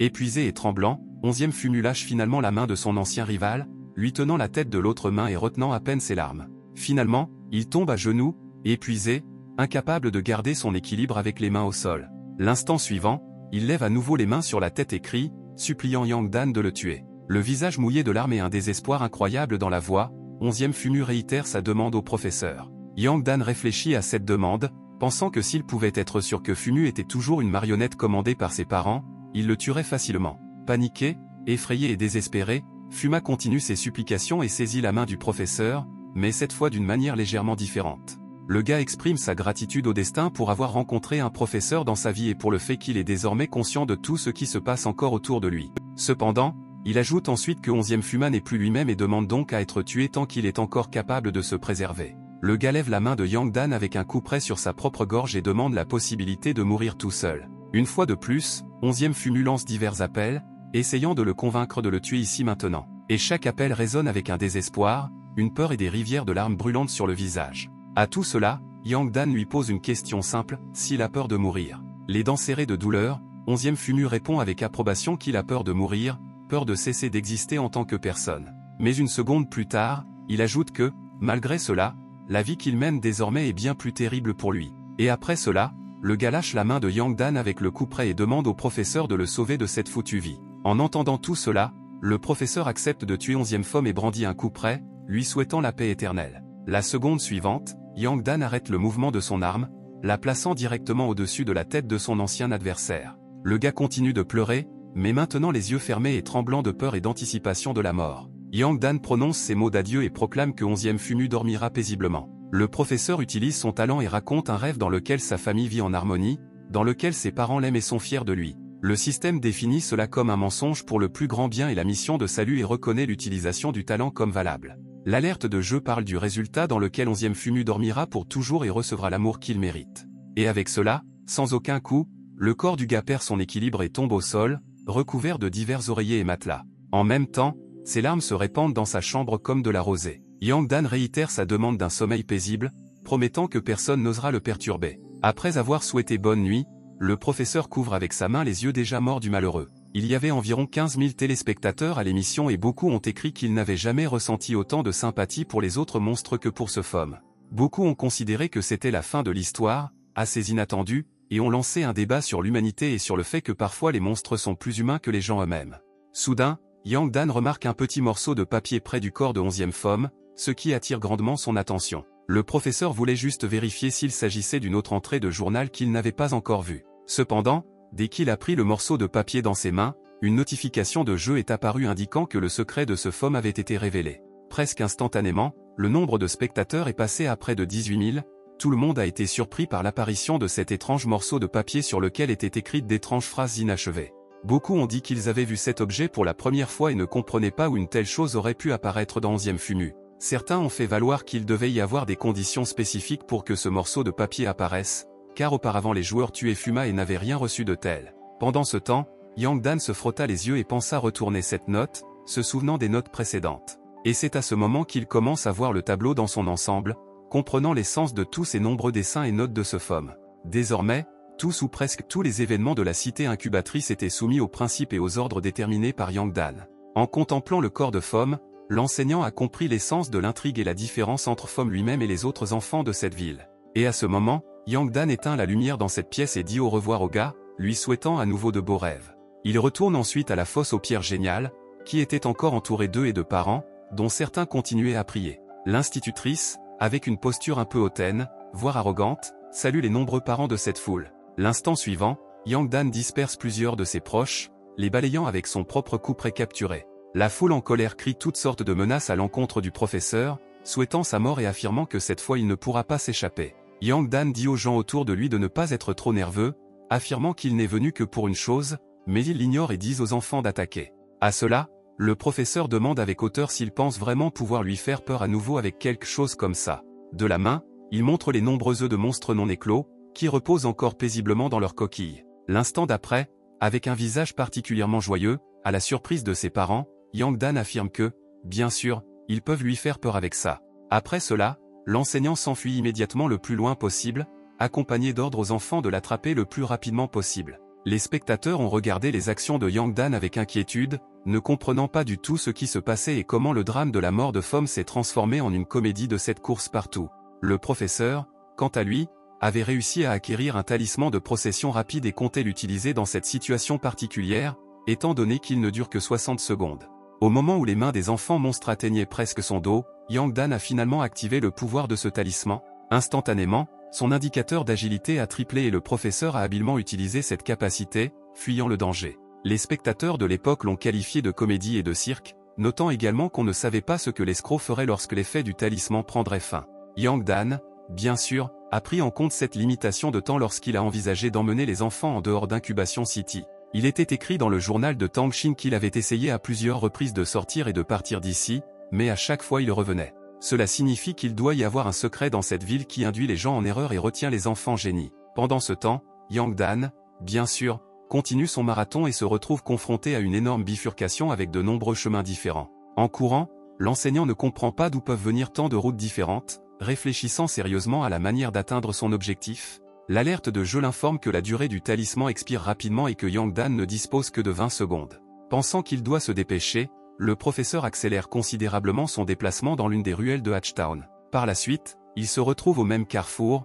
au moment même où Tang Xin errait dans la ville et ne pouvait pas en sortir. La notification arriva encore une fois indiquant 15 secondes, rendant Yang Dan encore plus tendu car il ne savait pas où courir. L'annonce suivante, ainsi que l'approche rapide des monstres, n'arrangèrent pas beaucoup les choses. Le professeur s'est tourné dans l'autre sens et a utilisé les 10 dernières secondes pour accélérer sa fuite face à des ennemis dangereux. Quand le temps fut presque écoulé, Yang Dan pensa qu'il s'était suffisamment éloigné des monstres pour être en sécurité pendant un certain temps. Et maintenant, les 60 secondes de l'action du talisman se sont finalement écoulées, accompagnées d'une notification de jeu et de tristes commentaires du public. Depuis un certain temps, les commentateurs parlent de la situation comme d'une situation clairement mortelle et perdant-perdant, mais de nombreux commentateurs réservent leur jugement et choisissent d'attendre que cette escarmouche soit résolue. Yang Dan, quant à lui, en sueur, pouvait à peine bouger de cette course épuisante. Peu à peu, des dizaines, voire des centaines de parents sont venus vers lui, dont les enfants couraient si intensément après lui. Quelques minutes plus tard, les professeurs étaient entourés d'une foule nombreuse de parents en colère qui ne lui souhaitaient aucun bien. Yang Dan se tourne vers chacun d'eux et leur demande s'ils veulent lui couper la tête, lui arracher le cœur ou le manger morceau par morceau. Cependant, la foule n'a pas répondu à ces paroles, se contentant d'observer sombrement leur captif. L'instant suivant, un groupe de personnes le soulève du sol, le prenant par les mains, pour une exécution ultérieure. La foule finit par écraser son corps dans une immense fontaine de sang, se réjouissant de cette violence bénie par leur Dieu. Après cela, les heureux parents échangent des mots disant que Yang Dan est enfin mort et que ce serait un grand honneur pour lui de devenir le jus nutritif de leurs enfants. Cependant, l'instant d'après, quelqu'un a posé la main sur l'épaule du parent et lui a demandé de quoi il parlait. C'est bien sûr Yang Dan qui a mis un coup près sous la gorge du même père, lui demandant en même temps de lui indiquer le sujet de la conversation. Les parents sont franchement choqués par ce rebondissement, ne comprenant pas comment le professeur peut être encore en vie. L'homme avait un coup près pressé contre sa gorge et a commencé à poser cette question sur la façon dont Yang Dan pouvait être ici. Cependant, il n'eut même pas le temps de finir, car le professeur lui coupa instantanément la gorge d'un élégant coup de couperet. L'enseignant demande seulement aux parents, choqués par cette action, ce qui ne va pas dans leurs expressions faciales. Après cela, ils se demandent s'ils envisagent toujours de faire avec lui ce dont ils étaient convenus plus tôt, ou s'ils ont modifié leur plan. Cependant, juste après cela, Yang Dan dit que ce qu'il souhaitait n'est pas si important si c'est eux qui ont tué les souhaits des autres, à savoir leurs propres enfants. L'enseignant demande comment une personne qui ne respecte pas les souhaits des autres peut espérer que les siens soient exaucés, ce qui irrite de nombreux parents. Ils affirment tous que leurs désirs sont les plus importants parce qu'ils veulent que leurs enfants deviennent les plus remarquables et sont prêts à payer à tout prix pour cela. Yang Dan rappelle à la foule que pour y parvenir, ils se contentent de battre et de mépriser leurs enfants, tuant ainsi leur santé et le sens de leur vie. L'enseignant regrette que l'esprit des enfants soit guidé uniquement par le contrôle de ses parents et que sans lui ils ne puissent rien faire. En fin de compte, Yang Dan soutient que tous ces désirs viennent uniquement de la propre vanité des parents, qui veulent des enfants exceptionnels comme une marque de leur propre réalisation et de leur statut, plutôt que de vrais enfants. Les parents finissent par dire qu'une telle créature ne peut pas les comprendre et continuent de parler de la façon dont ils vont tuer l'enseignant et laver les paroles blasphématoires avec son sang. Réalisant que la discussion ne mène nulle part, Yang Dan exprime sa déception et s'incline devant la foule. Soudain, un petit mégaphone en métal apparaît dans la main du professeur, à la surprise de toute la foule autour. Utilisant ce mégaphone, usant de son talent, Yang Dan proclame qu'une fois que les enfants se suicideront, les parents seront les seuls qui resteront dans la ville. Il continue en disant que étant donné que les enfants seraient mieux sans eux, il vaudrait mieux que les parents s'entretuent. Le système de jeu reconnaît cette utilisation du talent du tricheur comme valable, ce qui entraîne de puissants changements cognitifs et comportementaux chez les parents. Yang Dan dématérialise son coup près et réfléchit au fait que son talent ne lui donne qu'une cinquantaine de probabilités. Cependant, à son avis, si ces 50% sont appliqués à ses parents, ils sont alors facilement considérés comme une centaine acceptable. Les parents ont commencé à se courir après dans une orgie générale de violence provoquée par le talent de Yang Dan. Ils se sont battus, étranglés et touchés, pensant que si tous les autres mouraient, leurs enfants seraient les meilleurs. Dans le même temps, les téléspectateurs ont tenté de comprendre quel était exactement le talent du fraudeur, en réfléchissant à la manière de le recruter dans leurs équipes. Cependant, l'un des commentaires disait qu'il était injuste que le talent de Yang Dan ne présente aucun défaut par rapport à son équilibre surprenant. L'enseignant entend pour la première fois que le talent peut comporter un défaut d'équilibre des forces, à cause duquel il pourrait même mourir. Il pense qu'il ne peut pas se permettre, après avoir vécu tant de choses à Incubation City, de mourir de quelque chose comme ça. En parallèle, Yang Dan s'interroge sur la possibilité d'un tel scénario, car cela lui paraît douteux. L'enseignant découvre ses propres indicateurs et voit comment il diminue rapidement en raison d'une utilisation si puissante de son propre talent. Après cela, il tombe au sol, appuyé sur ses mains avec une expression très tendue sur le visage. Par la suite, Yang Dan se rend compte qu'il ne mourra pas, car l'indicateur est tombé au plus bas possible et est toujours en vie. Après cette prise de conscience, il constate que la grande bataille est déjà terminée avec un tas de morts. Le père survivant lui a parlé, lui disant qu'il avait réellement tué un homme et que ses enfants ne devraient pas apprendre ce secret. Il demande à Yang Dan de ne parler à personne de ce qui s'est passé sur cette place. Cependant, l'instant d'après, l'homme ramasse le coup près du professeur et lui dit qu'il doit le tuer. Yang Dan lui-même regrette que le système ne l'ait pas prévenu des conséquences de l'utilisation de son talent. L'homme lève un coup près au-dessus du professeur épuisé et dit qu'il est vraiment désolé d'avoir tué le témoin, ajoutant que seuls les morts peuvent garder des secrets. Cependant, c'est à ce moment que le niveau d'assimilation de Yang Dan au génie atteint 100%. Le corps épuisé de l'enseignant commence à se recouvrir d'une épaisse coquille d'œuf qui le protège. L'homme abaisse le couperet sur l'œuf,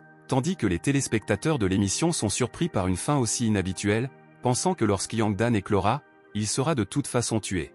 Cependant, l'instant suivant, une grande fissure est soudainement apparue sur la coque. La main du professeur sortit de l'œuf et saisit son adversaire par la main qui tenait son couperet. Le père est choqué par le cours des événements et par la résistance persistante de l'œuf. Le mari demande comment l'enseignant peut continuer à résister à cette carapace s'il doit être entièrement sous le contrôle des parents. Yang Dan répond qu'en effet, dans des circonstances normales, la personne dans la coquille passe d'abord sous le contrôle de l'œuf et ensuite sous le contrôle de ses parents. Mais il ajoute ensuite, en arrachant son couperet des mains de l'homme, que les circonstances normales de cette situation sont bien loin d'être normales. Alors l'enseignant dit alors à l'homme de mourir en balançant son propre couperet sur son corps. L'obus a commencé à vivre plus vite, au même moment où Yang Dan a reçu une notification d'environ 20 000 téléspectateurs à l'émission, dont beaucoup ne comprenaient pas comment tout cela était possible. Finalement, La coquille s'est brisée et à l'intérieur se trouvait le corps nu du professeur, doublant désormais sa force et son agilité grâce à l'incubation. La description de son personnage classe Yang Dan comme une figure légendaire avec des statistiques élevées, voire meilleures. Les commentaires ont finalement empêché de comprendre ce qui se passait, suggérant seulement qu'après cela, l'escroc devrait se sentir comme un nouveau-né. Après avoir enfilé ses vêtements habituels après le processus d'incubation, Yang Dan a répondu qu'il n'y avait aucun mystère dans ce qui se passait. Il était disposé à partager l'indice principal qui l'avait amené à une compréhension plus profonde de l'intrigue. Le professeur a reçu une petite feuille de papier, déjà familière à nombre de ses téléspectateurs. Après cela, Yang Dan a démontré que les opinions de 11e Femme étaient écrites sur cette feuille selon lesquelles il valait mieux qu'il ne soit pas l'enfant de ses parents et qu'il naisse du tout. La description de cette note indiquait que ceux qui connaissaient vraiment Fuma seraient protégés de l'influence de l'assimilation et ne se soucieraient pas de l'incubation. Au dos de cette note se trouvait une photo de Fome lui-même à l'intérieur d'une grande coquille, ce qui a fait réfléchir de nombreux téléspectateurs à l'intrigue intéressante de cette ville d'incubation. Beaucoup ont même décidé d'essayer d'y jouer à nouveau, en explorant tous les points possibles comme un tricheur. Tout en surveillant la foule autour de la pierre du génie, Yang Dan s'adresse au public et l'encourage à explorer, affirmant que le donjon est toujours en activité. Le professeur regarde pensivement des milliers d'obus, dont les yeux rouges le regardent à leur tour. Yang Dan pense qu'il peut littéralement ressentir les émotions et les sentiments de tous ceux qui ont vu 11e Fuma et lui pendant tout ce voyage. Il identifie finalement deux sentiments principaux qui dominaient tout, la grande mélancolie et l'espoir de salut. Le professeur se tourne vers Fome et dit qu'il a vraiment aimé son dessin et qu'il espère en voir plus. Yang Dan qualifie le gars de très talentueux et lui demande de venir vers lui et de lui parler. Les coquillages regardent cette conversation avec fascination et tristesse, se demandant apparemment si Fumu peut vraiment apparaître ici. Le professeur continue d'appeler 11e Fumu, le pressant d'entrer dans sa nouvelle vie. De nombreux souvenirs traversent les coquilles sur les abus de la vie de Fome, sur la façon dont son père a promis de le faire mourir de faim s'il n'obtenait pas la première place à l'examen. À propos de livres déchirés et de déclarations selon lesquelles un avenir rempli de grandes réalisations ne peut être construit sur l'art. À propos de la répétition constante des mots selon lesquels tout ce que font les parents, aussi cruels soient-ils, est pour le bien de l'enfant à naître. À propos de nombreuses images, de déclarations dont les parents n'ont pas de quoi être fiers et de larmes brûlantes, semblait-il, chaque jour. En fin de compte, 11e Fumu pense probablement qu'il est désormais devenu ce que ses parents voulaient qu'il soit. La pierre du génie éclaire de plus en plus le nombre de glaies qu'il y a dans l'espace environnant de la cité d'incubation, laissant entendre que tout cela prendra bientôt fin. Yang Dan a réfléchi au genre de cauchemar que 11e Fumu voit dans sa coquille. C'était un cauchemar qu'il ne pouvait s'empêcher de voir dans sa vie, la plus réelle de toutes les horreurs possibles. Cependant, heureusement, les chaînes de la coquille sont brisées et bientôt le cauchemar se transformera en un rêve doux et agréable. Devant Yang Dan, la figure de 11e Femme apparaît d'une coquille grise brisée, témoignant de la meilleure fin, le doux rêve d'un nouveau-né. Fumu se tourne vers le professeur et le félicite en tant qu'invité d'Incubation City avec un long numéro et son seul véritable invité. Le garçon et l'enseignant sont accueillis par une poignée de main, l'alerte de jeu met à jour les informations contenues dans le livre de Tang Xin, proclamant Fumu nouveau-né. Yang Dan demande à son interlocuteur si, après tout cela, il reviendra au dessin comme passe-temps favori. À cela, Fumu demande avec enthousiasme s'il peut inviter le professeur à se joindre à son processus de peinture. Yang Dan répond joyeusement qu'il aura un grand plaisir à accepter cette offre. Les gars joignent à nouveau les mains et, pour la première fois, un sourire sincère et heureux brille sur le visage de Fuma. Fumu et Yang Dan ont donc décidé de commencer à peindre ensemble parmi les vestiges de la cité incubatrice. En dessinant avec le professeur, 11e Fumu s'est senti libre de raconter qu'il faisait le même rêve depuis longtemps. À cela le jeune homme ajoute que peut-être, avec l'aide de Yang Dan, il sera encore capable de réaliser ce rêve. En dessinant ensemble, l'enseignant et Fumu ont représenté une famille remplie d'amour, avec des parents tenant leur enfant ensemble. Lorsque Yang Dan note qu'il s'agit d'un rêve très beau et merveilleux, le gars ne peut qu'être d'accord et ne le répète que rêveusement. Cependant, l'éclat du moment fut interrompu par la triste question de Fuma de savoir si le professeur allait bientôt partir d'ici et le quitter. Sans attendre de réponse à cette question, le gars sourit et dit que c'est bien de rencontrer Yang Dan plus tôt. Peut-être que 11e Femme n'a pas eu à endurer autant de déceptions dans le monde qui l'entourait. La silhouette du gars commence à disparaître avec le monde entier d'Incubation City et dit finalement qu'il veut donner quelque chose à Yang Dan. La figurine disparaît et 11e Fumu dit au revoir au professeur, lui laissant un petit médaillon amulette avec un cristal bleu dont l'effet crée une coque protectrice pour le propriétaire de chaque exemplaire de Hatchtown. La description indiquait que Yang Dan était le seul salut pour le gars et que sa volonté protégerait désormais à jamais le professeur, le faisant pleurer. Le professeur tend les mains vers ce médaillon, comme vers la dernière chose qui reste après ce Fome. Tout en portant ce charme autour du cou, Yang Dan n'a pas pu retenir ses larmes et a déclaré qu'il espérait que Fumu trouverait l'amour qu'il méritait dans sa prochaine vie. À ce stade, une notification de jeu apparaît devant l'enseignant, lui souhaitant la bienvenue à la fin de l'histoire et mettant fin à la diffusion en direct. Passant au calcul des scores.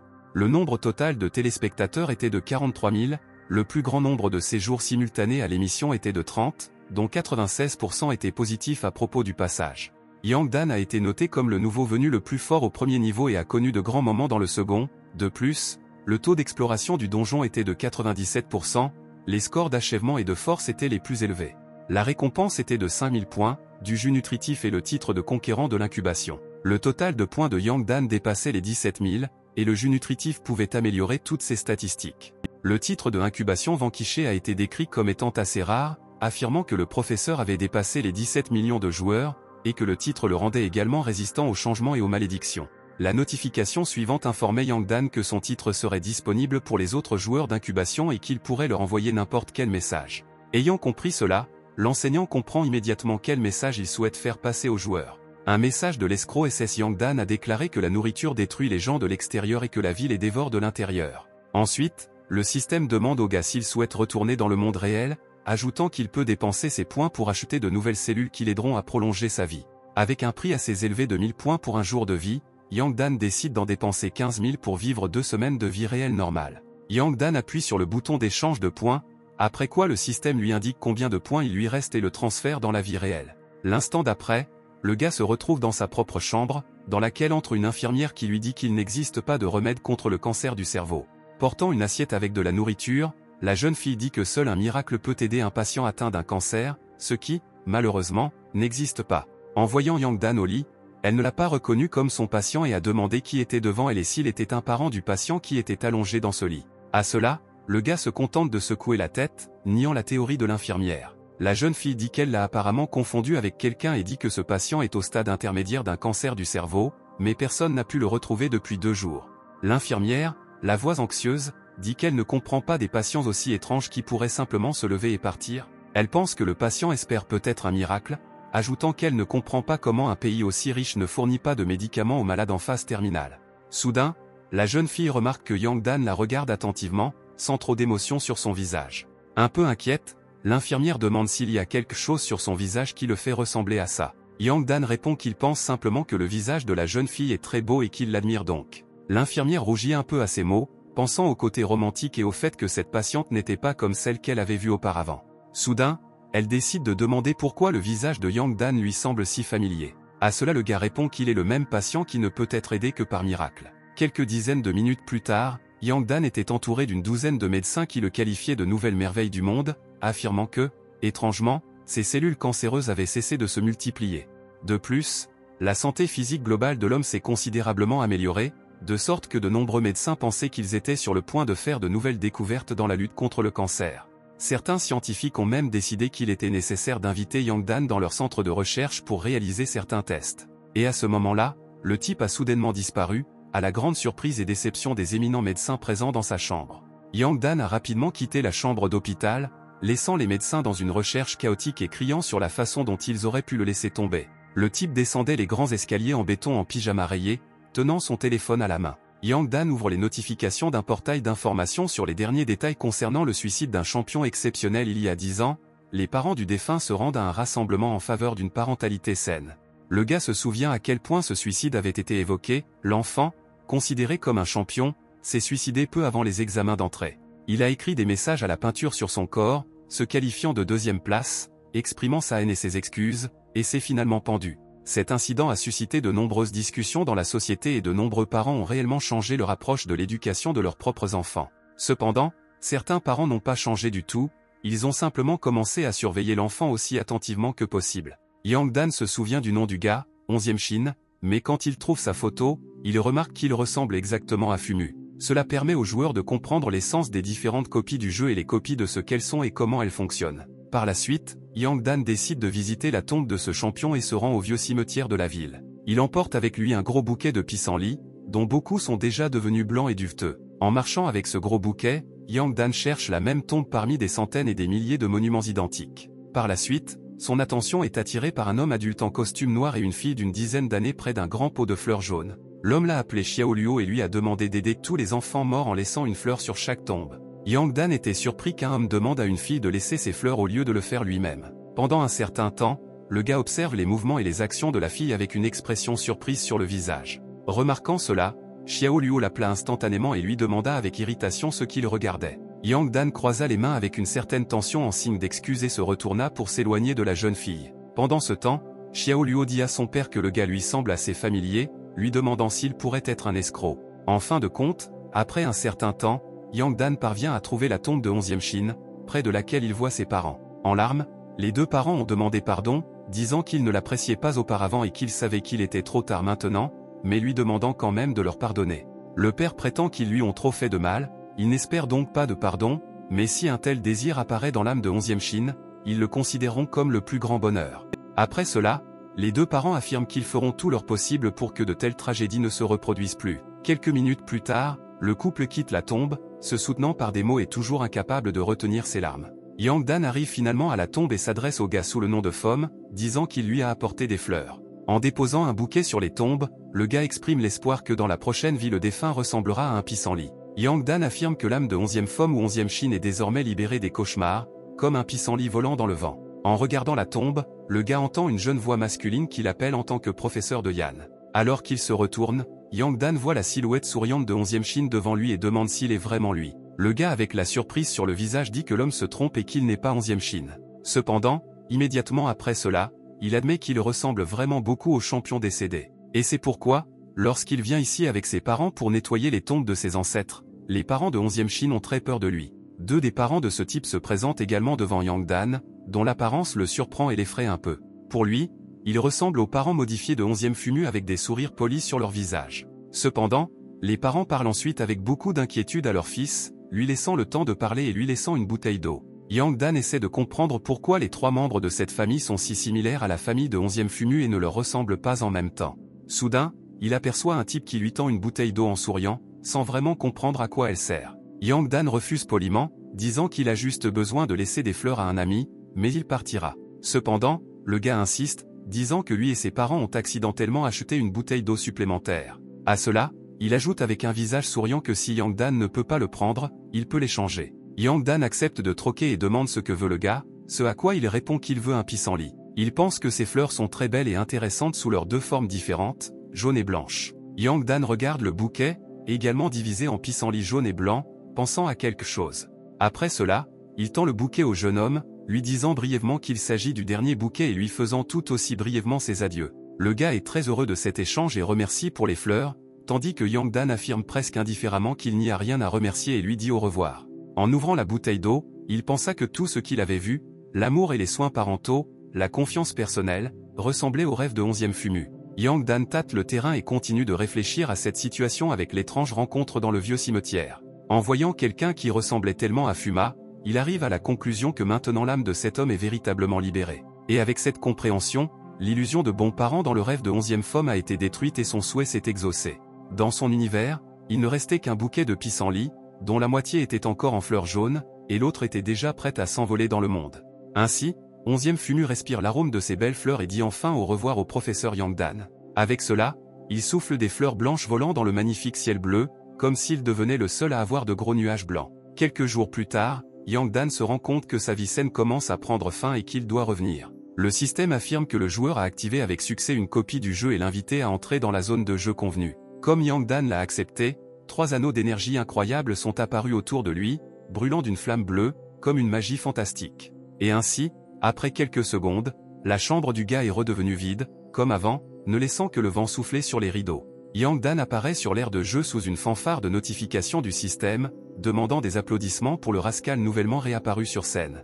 Les gens ont été surpris par ce simple fait, racontant qu'il avait disparu pendant un demi-mois et qu'ils pensaient qu'il était peu probable qu'il revienne. Instantanément, une foule entière s'est dirigée vers le rascal avec divers objectifs égoïstes en tête et à une vitesse très dangereuse. Quelques secondes plus tard, Yang Dan était entouré de dizaines de joueurs qui voulaient à tout prix acquérir ses capacités. À cela, l'escroc se demandait seulement avec crainte s'il s'était retrouvé dans une sorte de mauvais monde de copie, où il y avait beaucoup de monde.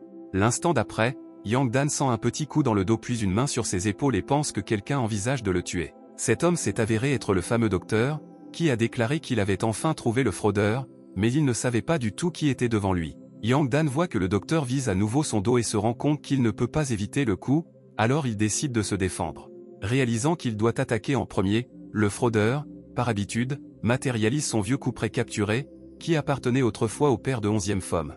Ensuite, Yang Dan lance ce même coup près sur le docteur pour tenter d'empêcher un coup dans sa direction. Le docteur, avec un regard très surpris, pense que ce fraudeur est assez fort dans sa performance. Yang Dan saute alors loin de son adversaire à une distance de sécurité, tout en observant attentivement ses actions. En fin de compte, il comprend mieux la situation, ayant ses propres suppositions sur l'identité devant lui et demande au rival qui est ce docteur. Malgré la grosse coupure sur sa main, il sourit simplement et dit qu'il ne s'attendait pas à ce que Yang Dan le découvre si rapidement. La coupure était assez profonde et transformait intensément la blouse blanche du docteur en un désordre rouge et sanglant. L'homme ne regarde que sa propre blessure et considère Yang Dan comme un patient intéressant qui mérite une attention immédiate. Après cela, avec un sourire légèrement insuffisant, le docteur affirme qu'il s'est probablement surestimé et que le coquin pourrait lui faire du mal. Cependant, il ajoute plus tard qu'il ne peut pas être brisé si facilement et qu'en touchant sa propre blessure, il la guérit instantanément. Par la suite, le docteur admet mentalement qu'il considère toujours son rival comme étant assez efficace en matière d'intimidation. Yang Dan, quant à lui, décide de s'enquérir des raisons pour lesquelles cet homme le recherchait spécifiquement. Le médecin tend la main avec un sourire et dit qu'il veut se faire des amis, ajoutant qu'il n'y a pas besoin de grandes raisons pour cela. Yang Dan voit que cet homme n'a pas d'arme dans les mains, pensant avoir vu quelque chose comme un poignard, lui semblait-il. La foule discute de cette proposition étrange, disant que le type n'osera probablement pas refuser le docteur. Yang Dan tend vraiment la main, pensant que si tout le monde s'attend à ce qu'il ait peur, alors il ne devrait pas briser ses attentes. Serrant la main du docteur et s'approchant de lui, le gars dit qu'il connaît son panneau de propriété. En souriant, il pense que le véritable talent de son nouvel ami s'appelle Spirit Ward. Le docteur reçoit une notification système indiquant que sa capacité a été révélée et que l'identification a été effectuée. Yang Dan reçoit une notification indiquant que le panneau de joueur docteur est devenu disponible. Un message système a été entendu dans toute la zone de jeu, parlant de Lin Kui, le docteur, avec une description détaillée de son talent. Cet homme avait une vision divine, lui permettant de voir ce que les autres ne pouvaient pas voir, et cette information a provoqué des exclamations enthousiastes de la foule présente sur la place. La foule a dit qu'elle savait que le docteur était très fort, mais qu'elle ne savait pas à quel point il était fort, ajoutant qu'il n'était pas étonnant maintenant qu'il soit si apprécié dans le tarot. Cependant, les joueurs ont commencé à réfléchir à la modification de la vie, qui était considérée comme la capacité de Lin Kui, et il a lui-même souhaité la mort de son nouvel ami. Yang Dan comprend que les compétences et les performances du docteur sont nettement supérieures aux siennes, surtout compte tenu des tactiques spéciales. Avec tout cela, le tricheur arrive à la triste conclusion qu'il sera encore une fois incapable d'esquiver le coup de son adversaire. Le docteur se prépare à détruire Yang Dan au même moment, s'envolant presque dans les airs et réduisant la distance qui les séparait. Lin Kui active la même arme en forme de poignard depuis sa main, la pointant vers le ventre de l'adversaire. Au même instant, il balance son bras et heurte un espace complètement vide, laissant une fissure sur le sol de l'aire de jeu. Après une seconde, le docteur réalise sa défaite dans cette bataille, réalisant que Yang Dan avait miraculeusement échappé à son attaque. L'instant d'après, avec un sourire forcé, il dit que tout cela est très intéressant, ce qui vient de se passer. À cela, Lin Kui ajoute qu'il se souvient du statut de fraude, qui s'est brillamment incarné dans cet évitement de l'attaque. Yang Dan se matérialise ailleurs sur l'aire de jeu non loin de son adversaire, qui se tourne vers quelqu'un et note sa vitesse. Après cela, le gars entend une voix familière qui dit qu'il a été sauvé parce qu'elle en avait marre de regarder ses bêtises. Une seconde plus tard, Yang Dan voit que Xiao Luo, qui a visité la place avec son père, dit tout cela et lui ordonne de ne pas être impoli. Le gars se rend compte que cette fille lui a sauvé la vie, et son père se présente comme Zhang Yi et sa fille comme Zhang Luo. Le mari tend la main à Yang Dan, disant qu'il est heureux de vous rencontrer, celui-ci se présente comme un fraudeur et le remercie de l'avoir sauvé. Après cela, le gars demande s'ils étaient au vieux cimetière d'Anlin et lui ont parlé. Le père le confirme en disant qu'il ne s'attendait pas à ce que le destin les réunisse à nouveau, tandis que Luo note la bonne mémoire du garçon. Yang Dan demande sincèrement pourquoi les deux ont décidé de le sauver de la puissante attaque du docteur. Luo pointe du doigt Yan avec enthousiasme, ce que son père lui interdit immédiatement de faire, et affirme qu'elle aime les gens qui n'abandonnent pas même avec une faiblesse extérieure. Le père affirme qu'ils se sont récemment retrouvés dans le même exemplaire, où la situation était quelque peu inhabituelle, puisque personne ne voulait s'unir à eux. À cela, Zhang Luo dit que tout s'est passé de cette façon parce que tout le monde était trop faible pour eux.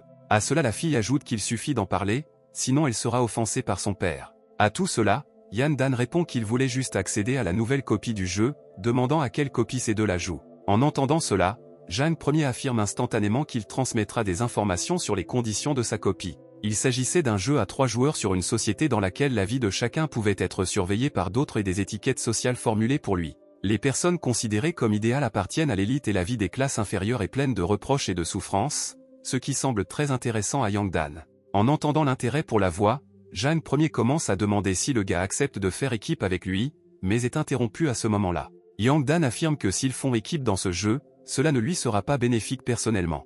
Agacé, Zhang Luo le traite d'ingrat, disant qu'elle a gaspillé 5000 points, et Zhang Yi soutient que c'est bien que le gars y ait au moins pensé. Yang Dan, quant à lui, se demande ce que font les joueurs dans de telles copies, suggérant qu'il n'y a aucune pitié dans la lutte mortelle pour la survie. Zhang Yi décide de continuer à convaincre le gars qu'ils n'ont pas d'intention stupide et se prépare à lui montrer son panel de jeu. Le panel le décrit comme un joueur de la classe instructeur et décrit son talent comme une volonté d'aider à d'autres moments avec la formation et l'éducation. Le panneau montre également des indicateurs de force, de dextérité et d'intelligence ainsi que l'évaluation globalement positive du joueur. Cette évaluation indique que Zhang Yi aide toujours les nouveaux arrivants qui s'intéressent à Yang Dan, qui pensent que cela n'a pas l'air si mal. Ensuite, le père regarde Zhang Luo et se présente avec irritation comme étant la calculatrice. La description parle d'un réel talent en calcul, en indicateur, ainsi que de l'ancien statut de 99e titulaire novice, mais elle est désormais au rang de réserve. Cette situation de perte de son grand statut passé fait rire Yang Dan, qu'il peut à peine contenir. Voyant cela, Zhang Luo lui a immédiatement crié de fermer la bouche et de ne pas se moquer d'elle. Ensuite, se tenant le ventre en riant, Yang Dan s'excuse et dit qu'il n'y a vraiment pas grand-chose de drôle là-dedans. À cela, la fille lui dit à plusieurs reprises de fermer la bouche, ce à quoi le père répond qu'elle ne devrait pas être impolie.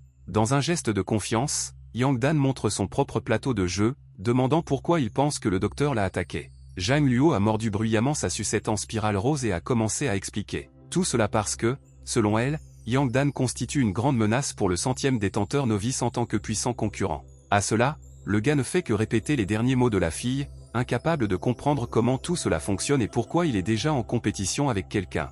Zhang Luo, avec une expression joyeuse sur son visage et ses gestes, comprend que Yang Dan n'en sait rien, alors il se prépare à expliquer avec grand plaisir. La fille se tient devant le gars et dit qu'elle lui dira tout en tant que deuxième prétendante au statut de propriétaire des nouveaux arrivants. Une copie particulière évalue un grand nombre des nouveaux arrivants qui y participent, en établissant une certaine note. À l'issue de cette évaluation, le gagnant des nouveaux arrivants est sélectionné sur la base des meilleurs résultats. Une fois que le score d'un débutant atteint 3000, il peut facilement devenir un prétendant à ce statut s'il le souhaite. Celui qui marquera le plus de points parmi tous les candidats dans un délai de 3 mois deviendra propriétaire des nouveaux arrivants et recevra de nombreuses récompenses. Puisque la lutte pour ce titre ne s'arrête jamais, l'attention des masses de joueurs est toujours tournée vers le propriétaire des nouveaux arrivants. Le docteur Wu Lingqi a les mêmes indicateurs que Yang Dan, mais dans cet exemplaire il essaie de les augmenter à l'aide du tarot. Avec cela, Zhang Luo arrive à la conclusion que le docteur veut tuer Yan précisément à cause de cela, à cause de la grande concurrence pour le poste de titulaire des nouveaux arrivants. En fin de compte, tous les autres prétendants importants à ce titre ont rejoint certains groupes et clans. Cependant, Yang Dan est un nouveau casse-tête pour le docteur, qui tente de prendre sa place en tant que détenteur des nouveaux arrivants. Zhang Luo conclut son explication en disant que la coquine peut se tourner vers son père, dont le talent lui permet d'en apprendre beaucoup sur les copies. Le père soutient cela, affirmant que si Yang Dan ne comprend pas quelque chose, il peut facilement lui demander sans rituel supplémentaire.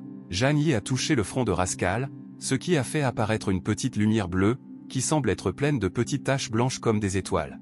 Ainsi, l'homme a transmis les informations de base sur la copie dans lesquelles il devait accéder, du moins les informations qu'il avait réussi à collecter et qu'il souhaitait partager. Yang Dan fut un peu choqué par cela, plaçant sa main sur son front et incapable de dire quoi que ce soit à cause de ce choc. À la fin, Rascal se ressaisit et remercie Zhang Yi, à qui il lui dit de ne pas trop s'en inquiéter. Zhang Luo, quant à lui, dit qu'il ne devrait pas perdre de temps supplémentaire et se précipite vers l'entrée de la copie. Après quelques secondes, la fille a pris les devants, avec Yang Dan et Zhang Yi derrière.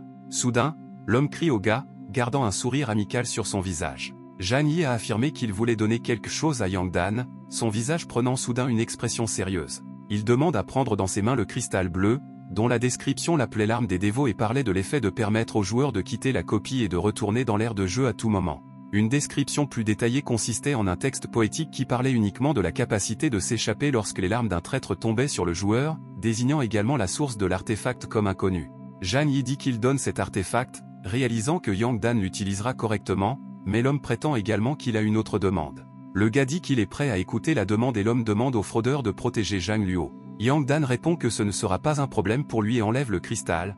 Zhang Yi le remercie sincèrement pour cela. Alors que les trois se dirigeaient vers l'endroit qui les transporterait dans la copie, les foules autour ont commencé à discuter de la fusion de la famille Zhang avec le nouveau venu. Les joueurs disent que tous les nouveaux arrivants qui sont entrés dans l'instructeur sont désormais morts et sont donc très intéressés de savoir si l'escroc sera en mesure d'éviter un tel sort. Il n'a pas fallu longtemps pour qu'un des joueurs dans la foule pose sa main sur l'épaule de Yang Dan pour attirer son attention. Le gars a dit aux fraudeurs de se méfier de cette famille, car ils adorent tromper les nouveaux arrivants, ajoutant qu'il était lui-même presque devenu leur victime. Il continue de dire que seule la mort attend Yang Dan dans cette équipe et que la patience de Zhang Luo s'épuise. La fille demande avec colère comment ce type ose être si ingrat après que son père lui ait appris tant de tactiques et lui ait donné autant d'informations. Un autre homme affirme qu'il rappelle seulement à Yang Dan qu'il peut devenir une victime à tout moment. Tous ces mots tranchants et douloureux provoquent une colère encore plus grande de Zhang Luo, mais la colère est toujours impuissante. L'instant suivant, Yang Dan rejette la main du gars sur son épaule, la reflétant avec sa paume. L'escroc dit que les gens ici sont trop méchants et qu'il ne faut pas dire ça des autres. Le gars répond que Yang ne devrait pas le croire, tandis que Zhang Luo rit et triomphe de lui. La jeune fille donne un coup de pouce amical à la fraude et dit que tout ira bien et qu'ils termineront cette copie avec succès. À cela, elle ajoute que les autres devraient être jaloux de ne pas avoir rejoint leur entreprise. Zhang Yi ne veut toujours pas faire beaucoup de bruit, alors il a ordonné à sa fille et à Yang Dan de se taire. Zhang Luo dit qu'il appellera Rascal son petit frère, car dans cette copie, il sera certainement pire qu'elle. Yang Dan, avec un sourire un peu tendu et forcé, dit qu'il en soit ainsi. Ainsi, l'instructeur, la calculatrice et le tricheur se préparent à entrer dans une nouvelle copie du jeu avec des règles spéciales. Lorsque le système annonce leur nom et classe, tous les trois confirment leur identité, suivi de plus de détails sur les conditions de la copie. Tous les trois seront dans une société où chacun aura sa vie en direct et aura un statut basé sur les évaluations des autres, pendant 5 jours. Yang Dan se réveille dans une tenue ancienne dans un lit luxueux, il y a 17 personnes dans l'émission en direct, surprise d'être dans cette copie particulière. L'escroc entend quelqu'un l'appeler, lui disant que l'homme dort depuis 9 heures et qu'il doit se lever et prendre une douche. Cela se répète plusieurs fois comme un réveil, alors Yang Dan décide de l'éteindre en tendant la main vers la source du son. Lorsqu'il atteint cette source, il sent la peau humaine et la langue mouillée de quelqu'un. Instantanément, Yang Dan se retrouva avec les derniers restes de sommeil à cause du terrible objet, qui semblait n'être qu'une bouche enveloppée de peau. De plus, juste à côté du lit du fraudeur était assise une servante dont la moitié du visage était endommagée.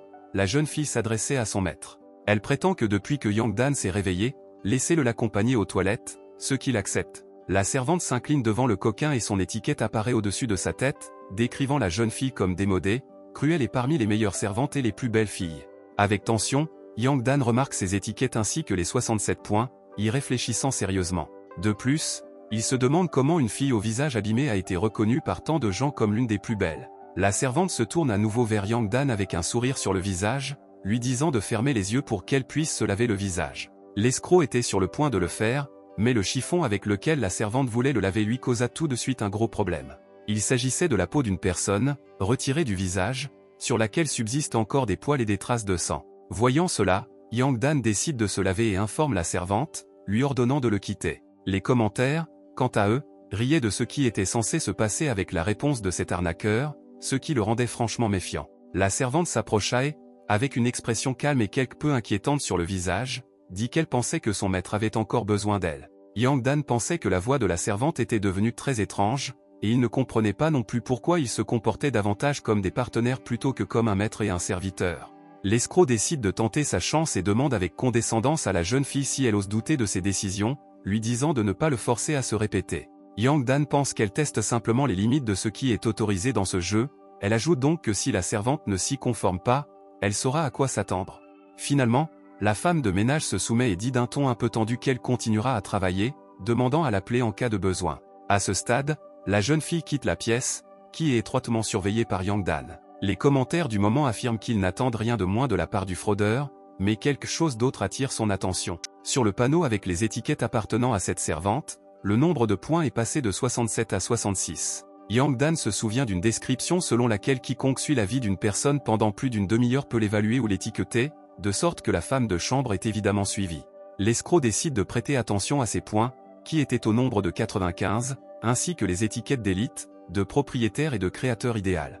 Yang Dan remarque que ses lunettes n'ont pas changé du tout à cause de cette action ou du fait de l'avoir observée. Le tricheur pousse un soupir de soulagement car au moins il n'a pas perdu ses points. Il décide que pour comprendre comment fonctionne ce système, il doit regarder la vie des autres, la puce sur son cou LED. Soudain, Yang Dan entend une voix forte venant de l'extérieur, il pense que c'est Zhang Luo, alors il décide de vérifier. La voix demande d'une voix forte et irritée, puisque la jeune fille est devenue la servante de quelqu'un, devra-t-elle nettoyer les toilettes maintenant? En sortant de sa chambre, Yang Dan a vu Zhang Luo dans son uniforme de femme de chambre, tenant une longue épée à 2 mains. L'instant d'après, la jeune fille a pointé cette épée sur la servante qui venait de quitter la chambre du fraudeur et a affirmé qu'elle couperait la tête de cette servante en deux. Elle lui répond, la traitant de fille avec 32 points, que si elle n'obéit pas aux ordres, elle mourra. En effet, le panel de Zhang Luo a montré exactement 32 points, ainsi que des étiquettes sur le fait d'être une femme de chambre, d'avoir une personnalité rebelle et d'être bavarde. Avec tension et une certaine incompréhension de cette ironie, Yang Dan ne fait que confirmer ce qu'il voit, affirmant que la jeune fille n'a que 32 points. La servante aux cheveux gris touche l'épée de Zhang Luo et la brise immédiatement en deux avec un sourire sur son visage. La jeune fille ne comprend pas comment cela pourrait arriver à son arme, pensant qu'il y a définitivement quelque chose qui ne va pas avec cette copie. Ensuite, sa servante rivale tend la main pour attraper la jeune fille et la punir pour désobéissance. Cette servante attrape le cou de Zhang Luo et la soulève dans les airs tout en gardant un sourire sinistre sur son visage. La jeune fille demande grâce à sa rivale, tout en essayant de s'échapper de ses mains ou du moins de les affaiblir. Yang Dan ordonne à sa servante de s'arrêter, mais elle refuse avec une irritation mal dissimulée. La femme de chambre prétend même qu'il s'agit de son affaire personnelle et demande de ne pas s'immiscer dans ses préoccupations. Yang Dan essaie de comprendre pourquoi sa servante ne voit aucune menace en lui, se rappelant qu'il a souligné à plusieurs reprises ses exigences. Cela l'amène à croire que la détermination des points n'est pas si facile à calculer et n'est pas la seule force de cette copie. Après quelques secondes d'hésitation, Yang Dan déclare que si ce sont des affaires personnelles de la femme de chambre, alors il ne va vraiment pas intervenir. La femme de chambre elle-même pense que Monsieur Yang la sous-estime, pensant que ce serait bien s'il continue à ne rien remarquer. Pendant ce temps, elle a continué à étrangler Zhang Luo, lui ordonnant de mourir et disant à Rascal de regarder cette impuissance qu'elle aimait tant. La servante continue de parler, appréciant la souffrance de son subordonné et les bruits de l'agonie. Les commentaires, quant à eux, ont été surpris par le fait que la fraude ait renoncé à essayer de sauver la calculatrice si rapidement et aussi par le fait que Zhang Luo aurait pu mourir si rapidement. Les larmes aux yeux de plaisir, la servante aux cheveux gris a dit à Yang Dan de regarder la jeune fille mourante dans ses bras. Cependant, l'instant d'après, il ne restait plus aucune trace de ce plaisir, seulement de la déception et de la douleur. La servante lâche Zhang Luo, devenant une fontaine de sang, la jeune fille expire enfin paisiblement. La servante elle-même commence à tomber avec un coup blessé, d'où le sang coule encore, se dispersant dans toute la pièce. Elle tombe ensuite avec un couteau dans le cou et voit Zhang Luo en face d'elle avec un léger sourire sur le visage. La servante essaie d'appeler Pan Yan d'une voix faible, mais il dit seulement qu'il n'aime pas ce qu'elle fait. Avec une trace de sang sur le visage, le tricheur ajoute que ses 66 points commencent à l'énerver. Yang Dan sort un couteau du cou de la servante aux cheveux gris et dit qu'elle aurait dû être plus silencieuse. Le fraudeur demande à la femme de chambre déjà morte pourquoi elle n'a pas fermé les yeux, tout en retirant le sang de son visage. Ensuite, il ferme l'œil de la servante qui est capable de fermer, en disant qu'il l'aide ainsi. Sur ce, Yang Dan se lève et ordonne à la servante de se reposer et de ne plus crier comme ça. Pendant ce temps, il y avait plus de 4000 téléspectateurs à l'émission, discutant de la cruauté de la fraude et de son aide à Zhang Luo. La fille elle-même, tenant toujours son cou, demande sincèrement si elle a de merveilleux talents. Yang Dan est d'accord, réalisant que l'un des talents cache des informations, ce qu'on appelle la numérisation, qui peut également être utilisée comme télépathie. Lorsque le fraudeur a vu Zhang Luo dans les bras de la servante, la jeune fille lui a transmis par télépathie un message indiquant qu'elle allait bien, lui proposant de jouer la scène, essayant de découvrir les raisons du comportement de la servante. L'instant suivant, ils ont reçu une notification du système indiquant qu'ils avaient atteint le 5e niveau grâce à la mise en œuvre réussie de leur plan. Zhang Luo transmet le message selon lequel puisque leurs conversations ne peuvent pas être secrètes, il est préférable d'échanger des informations par télépathie, ce que Yang Dan accepte. La jeune fille a réfléchi à la façon dont elle pourrait devenir une servante et une aristocrate coquine, ce à quoi il répond qu'elle traitait peut-être mal les gens. Cette réponse l'irrite, mais Zhang Luo dit qu'elle a plus ou moins compris les conditions de jeu de cette copie particulière. Grâce au talent de la jeune fille, son épée a été transformée, mais elle a été détruite, probablement à cause d'une règle d'étiquetage de la société. Finalement, les deux joueurs arrivent à la conclusion que les personnes qui ont le plus de points sont capables de contrôler celles qui en ont le moins. Zhang Luo a demandé comment Yang Dan avait deviné si rapidement, ce à quoi il a répondu qu'il avait déjà rencontré des difficultés, ajoutant qu'il savait comment tester les règles du jeu. La calculatrice demande ce que pense le fraudeur et il se prépare à lui donner sa réponse. Yang Dan lui ordonne de prendre un balai et de nettoyer la pièce, si dans 10 minutes il y a encore un cadavre allongé ici, elle aura fini. Zhang Luo peut à peine contenir sa colère face à un discours aussi dédaigneux, se préparant maintenant à trouver un plan de vengeance. L'instant suivant, une notification système de cet ordre a pu être vue, comprenant tous les détails et conditions décrits par Yang Dan. De plus, la description revendiquait un ordre d'une personne noble et encourageait Zhang Luo à terminer la tâche dès que possible. La jeune fille elle-même a regardé le fraudeur avec déception et lui a dit de ne plus refaire une chose pareille. Avec cela, les étiquettes de Zhang Luo ont changé, abaissant ses scores et la traitant de vulgaire poubelle, à sa grande surprise. Cela provoque une grande colère de la jeune fille, accompagnée de gestes expressifs, et finalement Yang Dan accepte de l'aider. Et à cause de cela, le fraudeur perd également un point sur ses 95 points, la calculatrice ne fait que rire sournoisement. Yang Dan la laisse soudainement partir et dit grossièrement si elle a entendu son ordre. Le calculateur enragé transmet par télépathie un message au fraudeur, lui demandant comment il ose se comporter ainsi. Yang Dan répond seulement à la question de savoir ce qu'elle peut lui offrir en échange de ses actions, gardant un sourire poli sur son visage.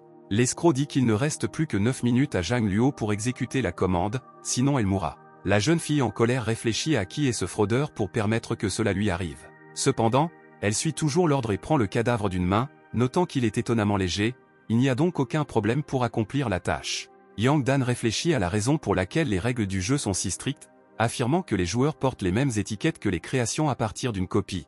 De plus, il peut prescrire des choses qu'il est incapable de réaliser lui-même, ce qui amène le coquin à se demander si cette copie les considérera comme des monstres. Pour en savoir plus, Yang Dan invoque le nouveau livre de Tang Xin, qui l'a beaucoup aidé lors du dernier match. Le fraudeur ouvre une page racontant une société d'étiquettes, dans laquelle règne le chaos de classe, le seul principe étant la surveillance constante de la vie de chacun. Tout cela amène Yang Dan à penser que, bien sûr, les joueurs seraient considérés comme des monstres dans une telle copie. À la suite des messages télépathiques transmis, Zhang Luo demande que plus l'étiquette est raide, plus la personne est élevée en termes de points et de statut. De plus, en fonction de certaines intégrations, les personnes sont divisées en différentes catégories ou classes. Yang Dan déclare qu'il y a très probablement 3 sections, la classe inférieure de 1 à 33 points, la classe moyenne de 34 à 66 et la classe supérieure de 67 à 99 points.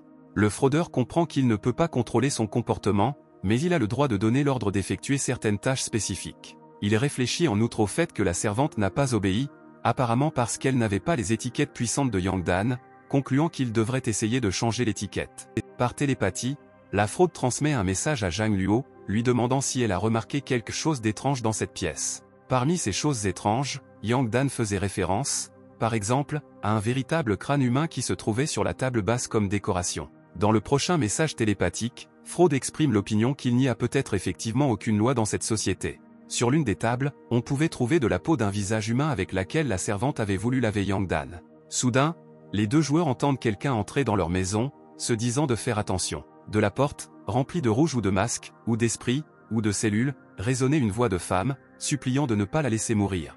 La femme continue de crier, affirmant qu'elle n'a pas triché, lui demandant de vérifier ses dossiers pour s'en assurer. Une femme nue enceinte est expulsée de ce portail, une voix masculine l'appelle une schlandra à 21 pointes et lui ordonne de se taire et de faire ce qu'on lui dit. L'homme avec des éléments de cheveux sur la tête a fait valoir que ce n'était pas de sa faute si la femme avait dû partir. Il prétend qu'il l'enverra au seigneur Yang Dan afin que quelque chose de bon puisse sortir d'elle. Et à ce moment-là, l'homme la jette par la porte, après quoi la femme tombe à terre, son panneau la qualifiant de putain et de ressources, ainsi que d'autres étiquettes obscènes, son score est de 21. La chute de la jeune fille provoque une grande perte de sang, la poussant à crier pour son enfant à naître. Une femme hurle de douleur, des rivières de larmes coulent sur son visage, couvrant son corps nu de ses mains et de ses cheveux. Elle crie après un homme qui, après une longue relation, veut simplement la laisser morte à cause de toutes ces foutues étiquettes, en lui disant à quel point cette décision est inhumaine. L'homme dit qu'il pourrait laisser partir la fille, mais que la société n'accepterait pas son existence. Il ajoute également qu'il ne sait pas de qui vient l'enfant, mais ce n'est certainement pas de lui. Son panel est présenté avec 91 points et l'étiquette d'homme juste et promoteur de la positivité. L'homme se tourne vers les internautes et dit qu'il condamnera cette femme à mort de ses propres mains, en balançant une batte. Avec un sourire sinistre, il dit que c'est à Yang Dan de décider quoi faire de cette fille. L'homme se tourne vers le fraudeur et lui demande de faire preuve de toute sa créativité et de son imagination caractéristique. Zhang Luo transmet le message selon lequel il y a des gens méchants parmi les élites, demandant ce que Yang Dan va faire. Une idée précise de ce qu'il envisage de faire est déjà apparue dans la tête du fraudeur. Yang Dan s'incline devant l'homme et dit qu'il est heureux de servir, ce qui provoque des malentendus parmi les téléspectateurs de l'émission. Ils prétendent que si la fraude utilise cette méthode, la fille ne survivra certainement pas.